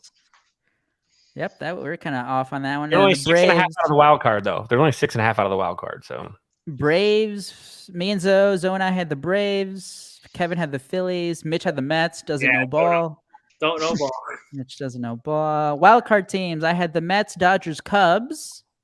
Maybe Cubs third wild card spot. Mets, Dodgers if they Not don't Mets. win the Central or the West. I'm in. Mets are 45 and 50, man. who did I have again? You had Kevin. Kevin, you had the Phillies? Braves, Dodgers, and Cardinals Oh, well, As wild cards? as wild cards. What were my wild cards? I thought the Phillies were going to win the division. I thought Yeah. Phillies. Were, Zoe, you had the Mets, Dodgers, and Phillies. Mitch had the Braves, Phillies, and Padres. Phillies could still win a wild card. It's funny with the Mets Yeah, Phillies are. winning in the that. wild card. Although I think it was very similar with you and your Phillies are in right now. It was like one of those when I remember I picked it as like, well, like the Mets do this every year. You always get hyped over their offseason and they're just gonna Met. But I'm like, I already picked them, so I'm like, all right, we're not changing it now. And like, sure enough. Did any of us have Arizona for anything? No. I had Corbin Carroll. Yeah, you had Corbin Carroll, but Corbin like Carroll. team wise, nobody had Nope. the Diamondbacks. What Do other you guys prediction- want? Do Yeah, you guys what- want White Sox bold predictions or Cubs bold predictions first? We'll go White Sox. All right. I had. Hey, so far I'm right. I said Andrew Vaughn was going to have a better season than Jose Abreu. Is that still right? Is that right though? I think. Not I think really. so. They're calling him Hugh now. Hold on. Let's see. What's Abreu's numbers at? Pull it up right now. Just Well, I go was off- right until the All-Star break. See, now I have to go on the other side of the argument. I have to hype up my guy Andrew Vaughn. You're out. You're like the hype man at a Damian. Jose Harley. Abreu has a 77 WRC plus. He has a negative Oh, 0.7 F4. It He was also has bad. 49 He RBIs, was- doesn't he? No, or did I read that Yeah, wrong? he was really, really bad though to begin the year. So Yeah. that number is going to be weighted hard. It could get close though by the end of the season. He does. So the Chicago White Sox will finish with 2 pitchers in the top 10 of American League Cy Young voting. No, they won't. No, they won't. Honestly, the way their pitching staff's throwing though, that's not like a terrible looking prediction now. Yeah. They won't. mean- like it's not Mitch. Kevin was almost. I mean, maybe he could have had some Gio? consideration. Close. Lucas Giolito will pitch in the All-Star game. He did not. He did not. Solid season. And then What about Mitch. Mitch was the most positive guy on the Sox. Yeah. Pedro Grifol wins 2023 Yeah. American League Yeah, Manager we of the don't Year. Also, Oh, Mitch those balls. communication thing not working out so well. Mitch bought hell into Pedro saying that we're gonna kick your ass every He day. took a Scrooge McDuck dive into that Kool-Aid. Yep. You know, we were drinking the Kool-Aid. It's all right. It's all right. Nope. Hey, what are the Cubs ones? Which you read They're the the Cubs Cubs ones. Yeah. Well, hold on. It gets Nico worse, Horner Get a gets Kool-Aid. MVP votes by Kevin. but- Nah. Not quite. Unless someone accidentally writes his name. Again. This one could happen if he doesn't get traded and he hits for a little more power in the next 2 months. Cody Bellinger hits 30 home runs. Where's I he think at he's right up to now? 12. Okay. Yeah, So he has to really get hot, but Mastro I mean- Booty with a bunt single here. ooh. And then Mitch doesn't know ball. Bunt swirling. Mitch's prediction: Trey Mancini leads the Cubs in home runs. It could still happen. We've seen a couple. If they trade everyone, if Morel doesn't play anymore, Patrick Wisdom doesn't play anymore, Bellinger gets traded. You said bold prediction. Bold It prediction. was That is bold. bold. It was- That is bold. That's It is bold. bold. That's Right here and over here. I had to support Yeah. the guy, so I'm not putting too much stock. That's I'm more bold. embarrassed about the Mets picked them now. I do want to point out though that I think we're the only show that will admit how wrong we were about. Oh shit. yeah. No. Wear it. Badge of honor. You gotta wear it. And then I have two of these 3 pitchers will get traded: Marcus Stroman, Drew Smyly, Kyle Hendricks. That And could the happen. team, And and All three. this was You're the gonna be bo- 3 for 3. This was the bold part. They would still finish above 500. Oh. If you had to put that extra little bit. Yeah, in that I had to parlay. get cute. I had That's to second get half of the Yeah. sentence. That compound with Straight bets only, Aldo. No I had- parlays. Yeah, parlay is always killing me. Yep. Let's What see. We about got awards predictions. Oh, let's see this. Let's I go with forgot. rookie I of the actually forgot. year. Oh, I think I remember Kevin's American League. Oh, you're with the Cardinals, right? No American League. No, American League? Well, here we'll start with NL. Mine was our guy Hayden was nasty. He's in AAA right now. Yep. Zoe, he knows ball. Corbin Carroll, Nice. and then Mitch and Kevin both had Jordan Walker, Cardinals. Is he back up?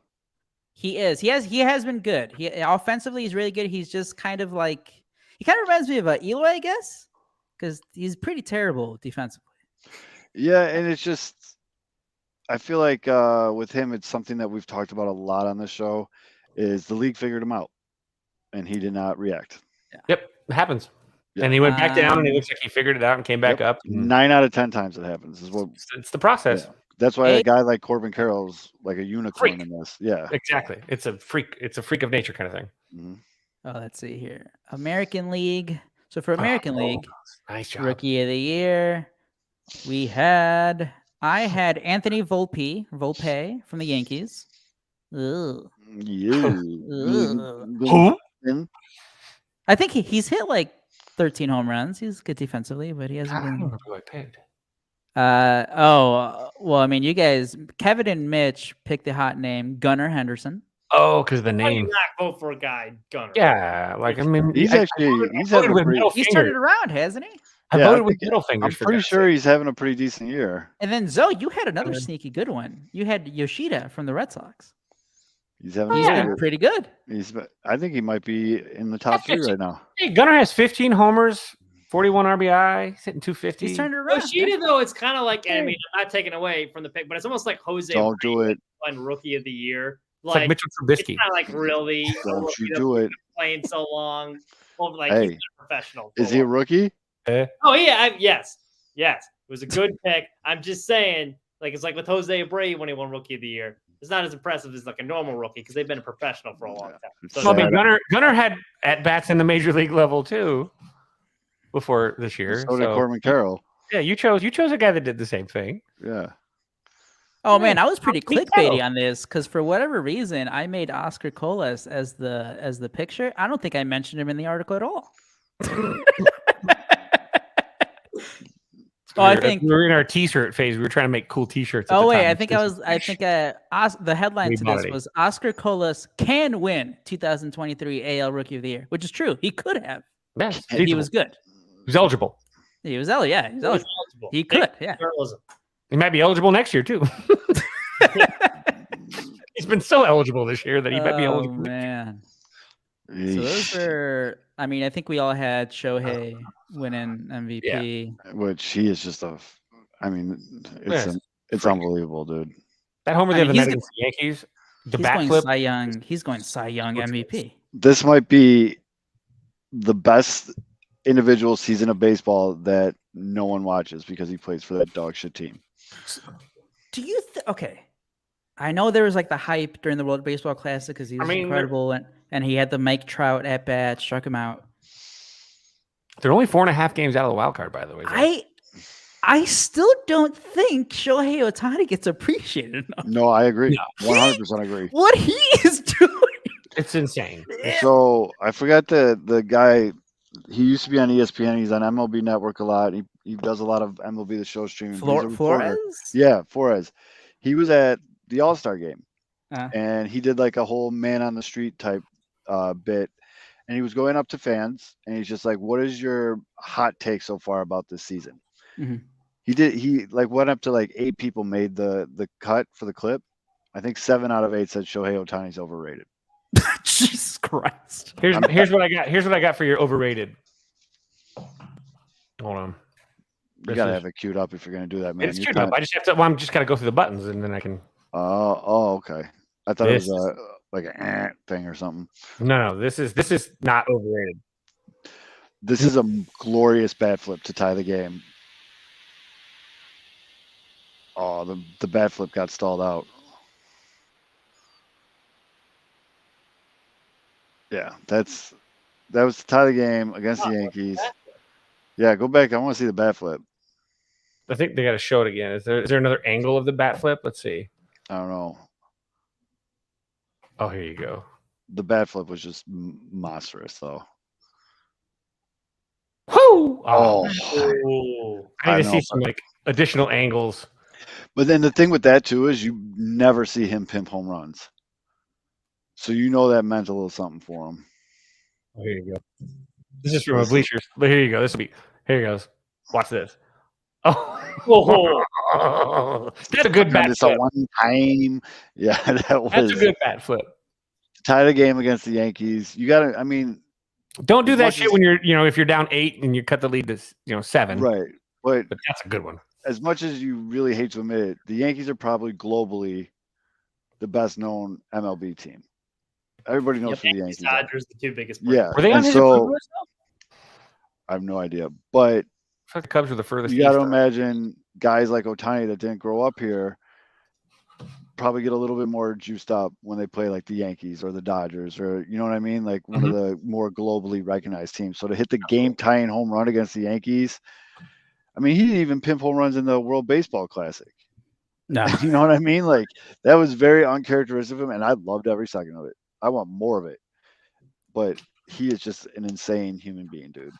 I got some more predictions if you guys want to go over them. Yep. Oh, I mean, we all picked Shohei to win MVP. Yep. All right, Mitch knows ball. Because we know ball. Mitch knows ball. Let's see. National League MVP predictions. We did have different guys. Well, okay. So I picked. Oh man, I don't know ball. I picked Manny Machado down season. Oh God, who did I pick? Zoe picked Nolan Arenado. He's not gonna win it. Okay, year. It's just And then Kevin and Mitch picked Trey Turner. We did not do well in the NL. We do not know. Yeah, there's no Shohei in the You know what? The World Baseball Classic was real. Hyped up on Trey Turner. Yeah, we were freebasing that Trey Turner WBC shit. Yes. I mean, I'm pretty sure we can all agree right now it's Acuna by a long shot at this point in time. Yes. Freak. Dude, 80, 40. But that's realistic. 40. Yeah. And that's wild to me because he's another player that he was cruising and then he had a major injury.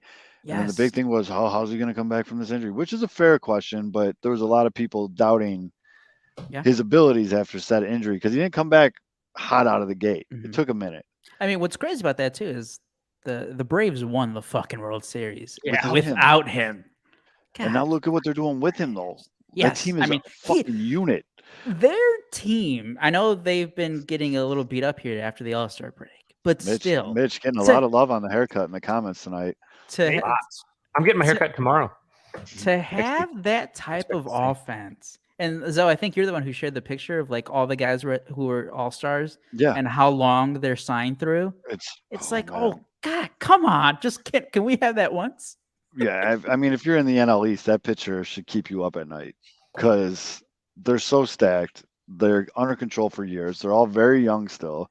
They don't have like that old guy on the team. You know what I mean? I think they got Kirby Yates in the bullpen who's like 57, but they did the one thing that every other fan base hates. They traded their hometown like stud all-star first baseman. And they just traded for a guy who's not as good, but he's still all-star level Matt Olson. Matt Olson hits fucking nukes. And then you know what they did? And then they're like, well, we can get better. Let's go trade for an all-star catcher. And then they trade for Sean Murphy. Oh my God! Their backup catcher could have made the All-Star team. The Braves are back. The Braves are the '90s Braves again. Like I shady love the '90s Braves, dude. That's when I was a kid coming up, dude. I love the '90s Braves. They were not. I didn't hate them at all. Like I in fact, the fact that how they're again Smoltz, Glavine, Maddox took swinging the bat seriously and made jokes out of it too. But they were actually fantastic handlers of the wood. Pause. I got you. And then they were good. And that's made it fun too. Cause I mean, really when you see, and they played good defense. They did a lot of, and then you've got, of course, the Braves it got to the point with the Braves where their fans didn't even go to like early playoff games. It was empty because they were like so consistently good. Like their fans were like, yeah, we'll catch you on these, in the division, in the NLCS. It was a foregone conclusion. They were winning the division every year. Yep. Like it was. Would they do like 15 in a row or some wild? Bobby Cox is just like Gandalf. Yeah, and like Dougie said in the comments too, if you were growing up at that time, they didn't have all these channels that we have now. But the Braves were always on TBS. Oh, I'm sorry, that's true. They copied the Cubs WGM blueprint. It was perfect.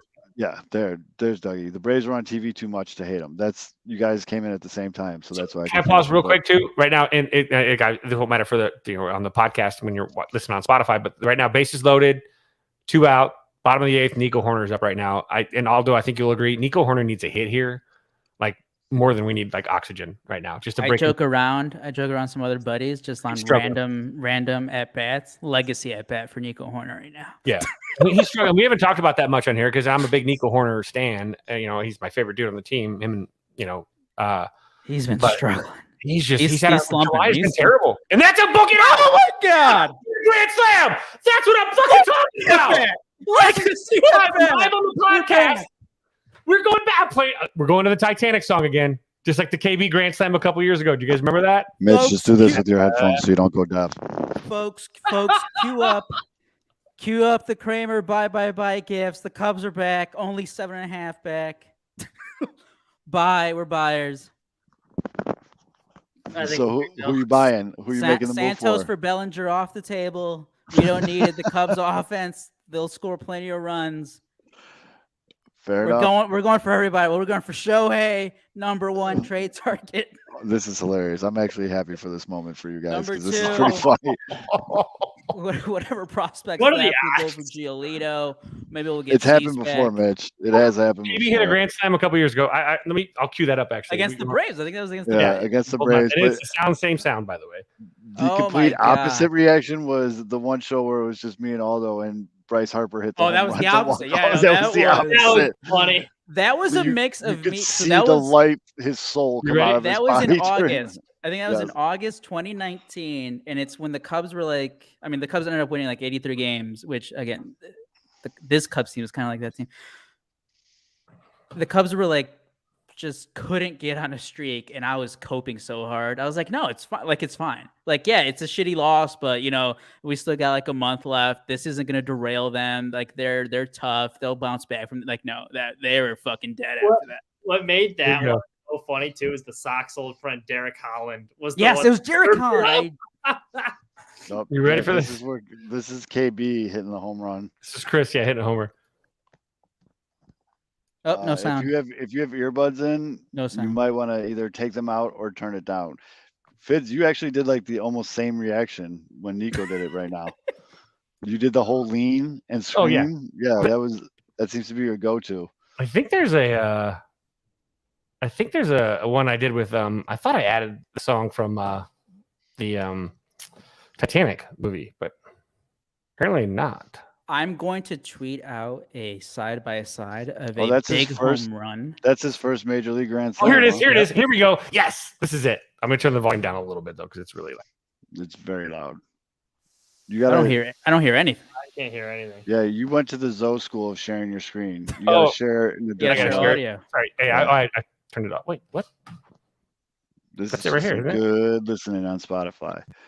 Wait, it didn't have the volume though. All No. No, right, let's try this again. I could hear Share it in my head screen. though. I saw it in your face. Oh, I already know what it sounds like. So this doesn't have volume. Hold on. Right now it doesn't have anything. Nope, no volume. Nope. No volume. Not gonna work here anymore. Not So it gonna- doesn't matter. Not gonna work Share here anymore. screen. That felt So so when good, we did the guys. window, you could actually hear it, right? No. Like, okay, now I feel like Sox fans in early June when you guys did get it back to 3.5, and again, this is the Cubs at 7.5 back, where like in a week it's probably not going to mean anything, but this was at least one happy moment. No, you take this. You take this all day. I mean, The Cubs, we've had yeah. so you take dur- this. what was it? Tuesday night's game. So they had already lost the first game to the Nationals. Again, must win basically games against shitty teams. You got to win these games against bad Oh, yeah. teams to get back in the race. They lose the first game. Tuesday night they're down 3-0 to the Nationals. I was so mad. I just wrote a list of like 50 things. I was going to publish it if they lost. It was the 2023 Chicago Cubs suck list. I still have it saved in the draft. It was just a list of like whatever amount of things that have sucked about this year's Cubs. And they ended up winning 17-3. But I was just like, this is the point of the season where we're at. Like, it sucks because they're like right now they probably are leaning towards selling, but they really shouldn't be. Because this is again year 3. Like, it's time to fucking make moves to win. And they just came out so flat against the last place team, a team that they are better than. And they look so flat, and then they just went crazy against the bullpen. And then this game, they have a 3-1 lead. They blow it in the 8th, and you're Kevin's getting worked up because we're watching this live. I'm getting pissed off over here. And that grand slam, maybe I hope it means something, but goddamn, that felt great. So who are you guys trading PCA for Shohei add to this- Ohtani. Shohei is coming to Ohtani. come in. to add to this powerhouse team? Yep. Nico I mean, Horner. that's what sucks, though. It's been in such a wishy-washy thing that I haven't really gone into like deep mode. All right, who can the Cubs buy for? Like the number one guy is Jeimer Candelario because he plays third base. He can play first base. He's a switch hitter. No. Cubs fans are came happy. back. Patrick He came Wisdom back. has 3 hits in the last 4 games, and they're all homers. So he's back. Patrick Wisdom is back. It's a hitting home run. It's the mustache. Did that Alcantara kid? Did he get hurt tonight? He banged out his yeah. calf. I haven't seen the. They haven't given us an update. I don't think. Ooh, a highly touted prospect that gets hurt a lot. You guys want Lucas Giolito for him? Because he fits Okay. right into our system. All right. I'm like a White Sox. Yeah, he sounds like a white. He's on the wrong side of town. I mean, you guys would love 6'6". Plays By the way, he center was in the field. midst of a 23 game on base streak. Yeah, No, that's we like told what- him, right? No, but I mean, again, so position player wise, it's like Candelario because he fits the need. Third base, first base, left-handed hitter, right-handed. He's been solid. That So would wait, be the Cubs need a third baseman. yes, because Christopher Morel has been solid, but for whatever reason, he just can't throw from third base. He has a rocket of an arm, but it's not accurate. I don't know why. decent at second. I have to admit. He has been decent. He's still not good though. He's still Let me not. bring this up because he has been pretty decent at second. He's like Javi. He makes these great plays, but he boneheads like the most routine shit. Kevin, let's say the Cubs don't trade for a third baseman, and we don't want to keep seeing Patrick Wisdom, and this is also assuming Madrigal is still injured. I think he's been taking batting practice lately, so maybe he's back. Him and yeah, they're both him and Swanson are both. Really Would close. you consider? Oh, Dansby Swanson. Hopefully, he does come back this week. Once Swanson comes back, would you consider Nico Horner at third base? Look, I don't know. Are you going to blame him when he struggles again offensively because he's got to move to his third position that he's playing every day this year? Like that's the thing. Is this is not? Yes, because he's a professional. Yeah, well, I expect more of him. he's a human being too. But Well, this is a well. I mean, I You're would gonna be. ask you're going to ask a guy to play a position he's never played before because one slapdick can't get his shit together over at third base when he can somehow pick it at second. It doesn't make sense to me. That's not his But natural Nico position Horner either. would do it because Nico Horner wouldn't say shit with a mouthful of manure. Period. He would do it. Moncada? He would say all the right things. We'll buy the con. Well, you guys Bullshit. can pay off the rest of the deal, and we'll give you Kevin O'Connor. There you go. No, Nico would do it too because Nico is that guy. Nico is he would go over there. He wouldn't say shit with a mouthful of manure. He would go over there and he'd probably pick it great. But Christopher Morel maybe gets ahead of again. He can't hit well, and he almost threw the ball away just now from second. By the way, Hold on. 5 feet away, almost threw the ball in the dugout. I think we But got something cooking. Dillinger here. just bailed him out. Yohan Moncada trade. We'll give you Yohan Moncada. You guys send us. Let's call it. We'll go with Ben Brown. That sounds good. Absolutely not. You can have a. I think Ben Brown. Oh my works. God, Yeah, I like bless you. Ben Fucking Brown sounds good. 100 out of Nice hands. name. BB.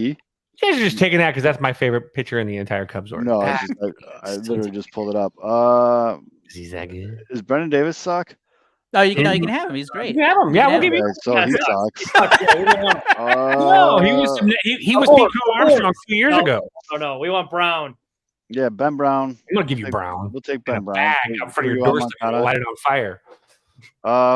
Talk to me about this James Triantos kid. Oh, James Triantos. Oh, is, you would get Cub fans mad at you. He is a really high jerk off factor for like prospect watching. James Yeah, he's Triantos is really like high a exit 20-year-old velocity. kid.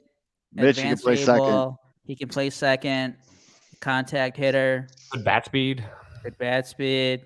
He's a Basically Cub- everything you guys yeah. heard about Nick Madrigal, but like he's a little bit bigger. He's 6'1". Yeah, he's He bigger. can than- actually. He He can hits actually. bombs though. When he hits bombs, he hits bombs. He does it. But, and he has- can actually go on rides at Great America where Magical can't. So He's not on the All just Cortez selling plan. them You're right. nuts. He's not on the Cortez plan. That good. If all- Wait, guys, come on. Cubs and Sox are not going to do a trade. They should. I don't like this side of this anymore. no, yes, he's not fun. Ain't no fun when the rabbit got the gun. I'll Yeah, take Moncada. I'd Yeah. take Moncada at third base. I'd be fine with Oh. that. yeah, it'll cost you. I mean, we're used to Uh, we're used to all the Nick tweets about the Madrigal. injuries already. Yeah. So, We're just going well, to transfer it over. So the magical transition was very easy. It was Let just me, it was so uh, seamless for us. we'll take James Triantos and let's call it. I'm a reasonable guy. Let's Okay. go with Jackson Ferris. Fuck you. No, I want Ben Brown. You get a fuck you on that. You get for Speaking both of, of those. You know who speaking you of can have? 19-year-old Jordan Wicks. Might I interest you in this Jordan Wicks? I've done this show too many times with you two to know that I don't want Jordan Wicks. Speaking of 19-year-old pitchers, that Noah Schultz Youth guy, huh? pastor is angry now. Schultz is a stud. I hope. I wish Noah Schultz could pitch tomorrow for the White Sox because that kid is.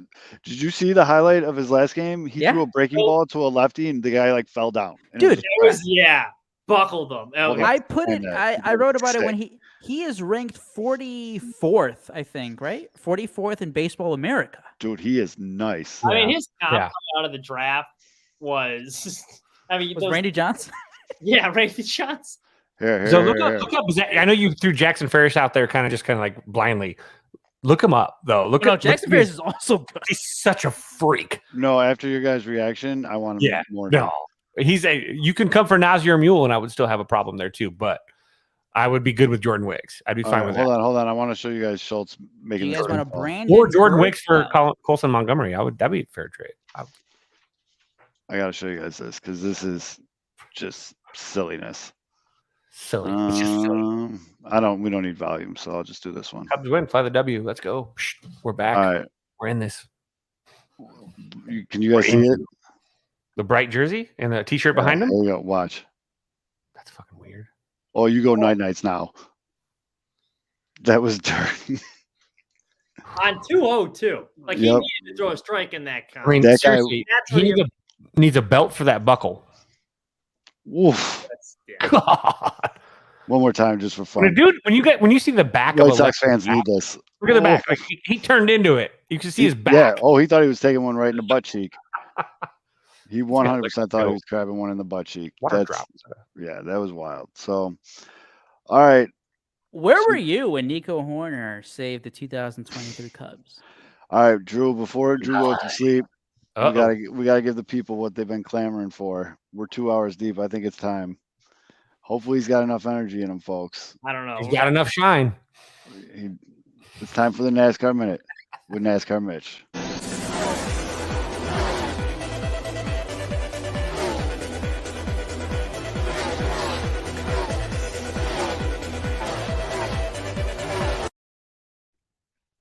I was trying to be like that. Double time. Whoops. Go ahead. This week they were racing in New Hampshire. You thought it was only for rednecks, didn't you? Only down south. No, they raced in New Hampshire. The trophy for New Hampshire, too, is a lobster. So it's funny because some of the drivers, after they win, they're like really scared to hold the lobster and they look like really uncomfortable. It's like this giant-ass lobster they give them as the trophy. But it was very apparent early on that God hates NASCAR because Chicago race, monsoons beforehand. The next week in Atlanta, a great race gets interrupted because of rain. So once again, New Hampshire comes around and the race gets canceled on Sunday because of rain. They have to reschedule it to Monday. So that was unfortunate because, some of us are working. So I had to come back home like late at night, watch the race and recording. Fortunately, the race, not that exciting. Martin Truex Jr., he's leading the pack. He starts running away with the thing. William Byron tries to challenge him. Can't do it. Joey Logano, he tries to challenge him. Can't do it. Kyle Busch looked terrible out there. He was crashing in practice, crashing in qualifying, crashing during the race. So that was fun to watch. Martin Truex Jr., he just went out there and he kicked everyone's ass. And then afterwards, because he's thinking about retiring after the year, they were asking him. He's like, well, man, I'm not very good with these big decisions. He's trying to decide what type of saltwater boat he should buy. So he's talking about how that's a difficult decision for him. And he compared it to retirement. So that just goes to show, like some of these NASCAR drivers. But big win for Truex, third win of the year. Big for the playoff standing. The playoff cut line right now, it's getting dicey. Daniel Suarez was in the playoffs. Now he's out by 1 point. Michael McDowell, who's kind of like the little engine that could. He's on this terrible team, Front Row Motorsports. They don't have a lot of funding. They're kind of like the Stroker Ace, small A's, if you will. And all of a sudden, he's in the playoffs right now after that race. AJ Allmendinger kind of working away. So we got a good playoff battle coming. Hopefully next week's race is better. Hopefully it's on a Sunday. And hopefully it doesn't get rained out. But yeah. Martin Truex Jr., he's heading home with the lobster. That is your NASCAR Minute. Oh, that was a quick one. Wait for it. Hold on, where's my guy? Yeah, why you not got it queued up? I started drinking at 6 a.m. and we're here now. I don't know what time it is, but I'm rolling deep, and those cars are going real fast and real left, son. They're going fast and left. Fuck yeah!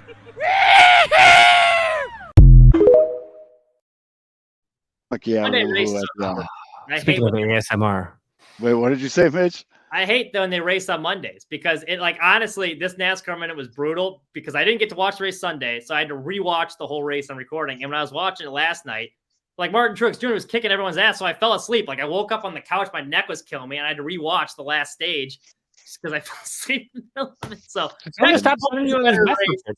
and it'll be a little bit more. You're getting old, Mitch. I know. You're getting old, bud. Welcome to the team.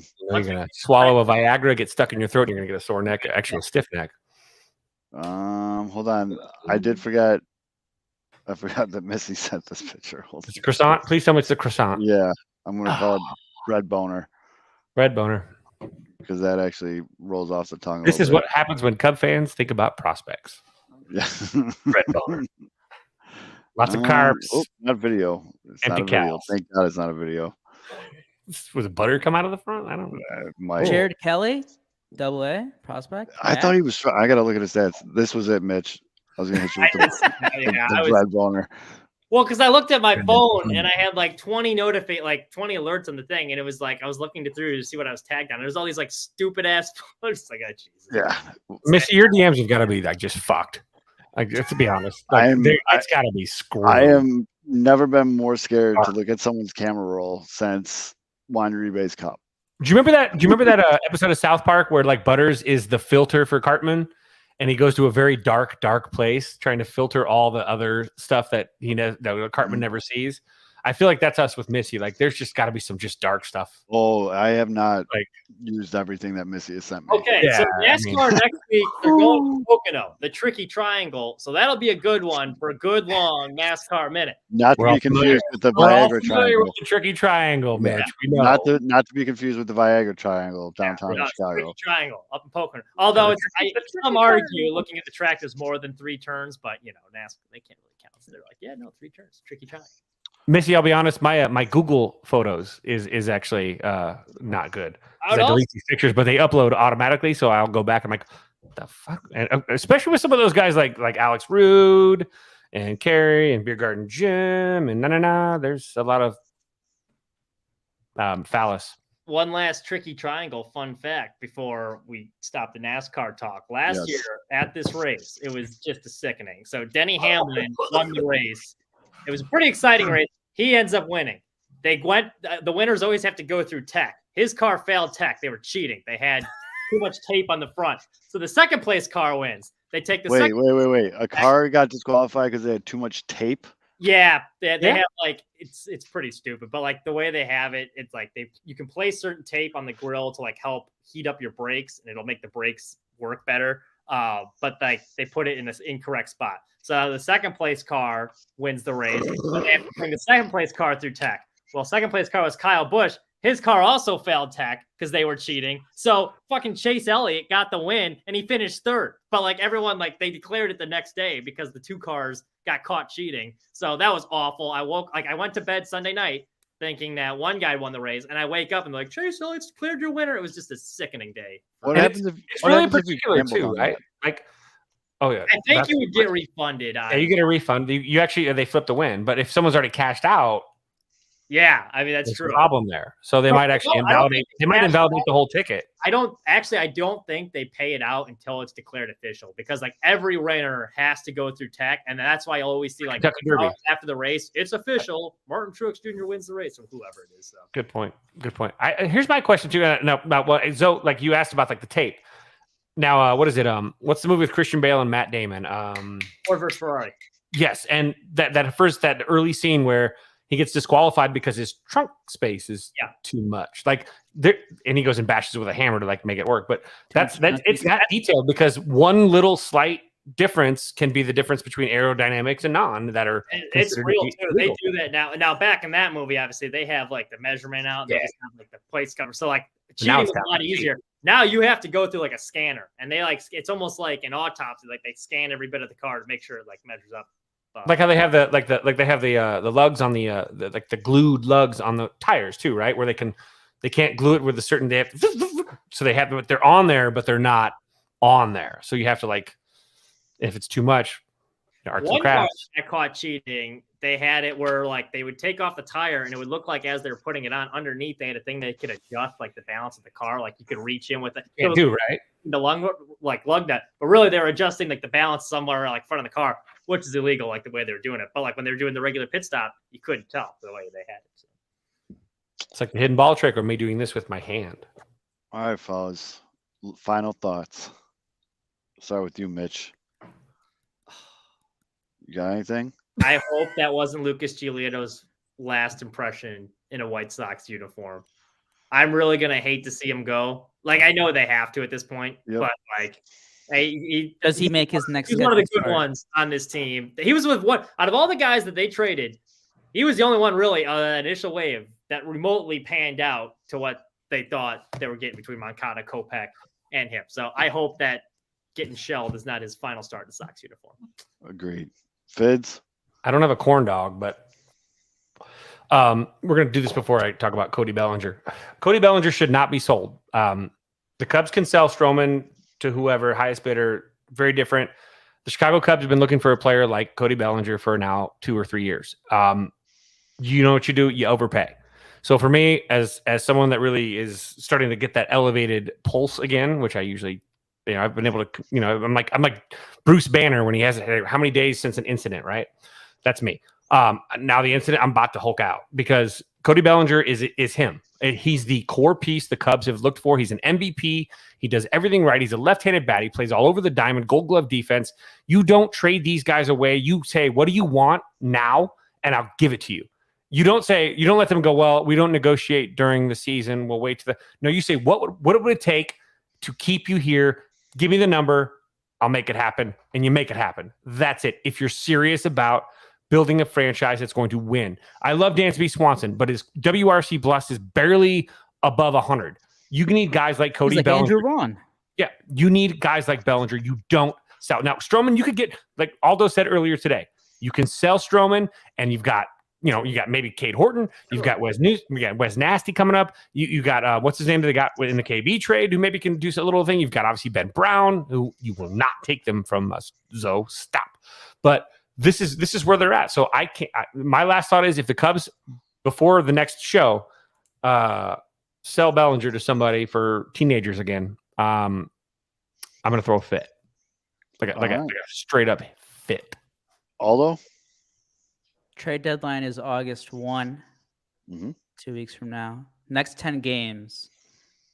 The Cubs. These are the 10 most important games the Cubs have played in like 2 years, 2.5 years. I know it's not that much. The level is very low, but it's actually nice to care about some of these games, and these games are going to matter. Starting with Thursday, 4 against the Cardinals, 2 against the White Sox, 4 against the Cardinals again. That leads right into the series against the Reds, 2 days before the trade deadline. Time to show up, guys. And I don't know. I know momentum is a day-to-day thing because, whoever's starting tomorrow can just shit the bed in the first inning, and then who cares? But God damn it, that win felt amazing tonight. That is a big one. In the next 10 days, the Cardinals could literally surpass the Cubs. Yeah, that's the thing. This is it. This is where we're going to find out if the Cubs, are you actually a team that is going to be competing or not? This is your chance. You're facing bad teams. Are you a bad team yourself, or are you actually okay? That's the thing. The Cubs still aren't good. Are you 100? Let's not confuse my optimism here to confusing the Cubs are good. They just need to be okay. And then, so I'm going to leave you with, like I said at the beginning of the show, it's that time of the year that some people absolutely hate it because they hate seeing trade rumors and sources and all that other stuff. But then there's other people like me. I think it's fun. I love it. The toughest part for a lot of fans, though, is to remember these players couldn't pick you out of a police lineup. So don't take it too personal when they get traded, especially if it's a good business decision. KB would recognize Kevin. Hold on. Yeah, that's whoa. Well, let's take this back a little bit. By the way, can I throw this out there? By the way, the Cubs have been kicking the tires on trades. Sorry, I can confirm that the Cubs. We know that the Cubs have at least called Detroit looking for bullpen help. I can confirm that. Get Lang back. Santos for kicking tires. All right. A little breaking news. Forgot about that. For Mitch, Fizz, that's Aldo, I'm Zoe. Obviously, if either of our teams makes a trade of substance, we'll probably either jump on a live on Twitter or we might all just reconvene here. But thank you all for watching. For those of you that stuck around this whole time, we really appreciate it. Make sure you subscribe. That really helps the cause. And we'll see you guys next week.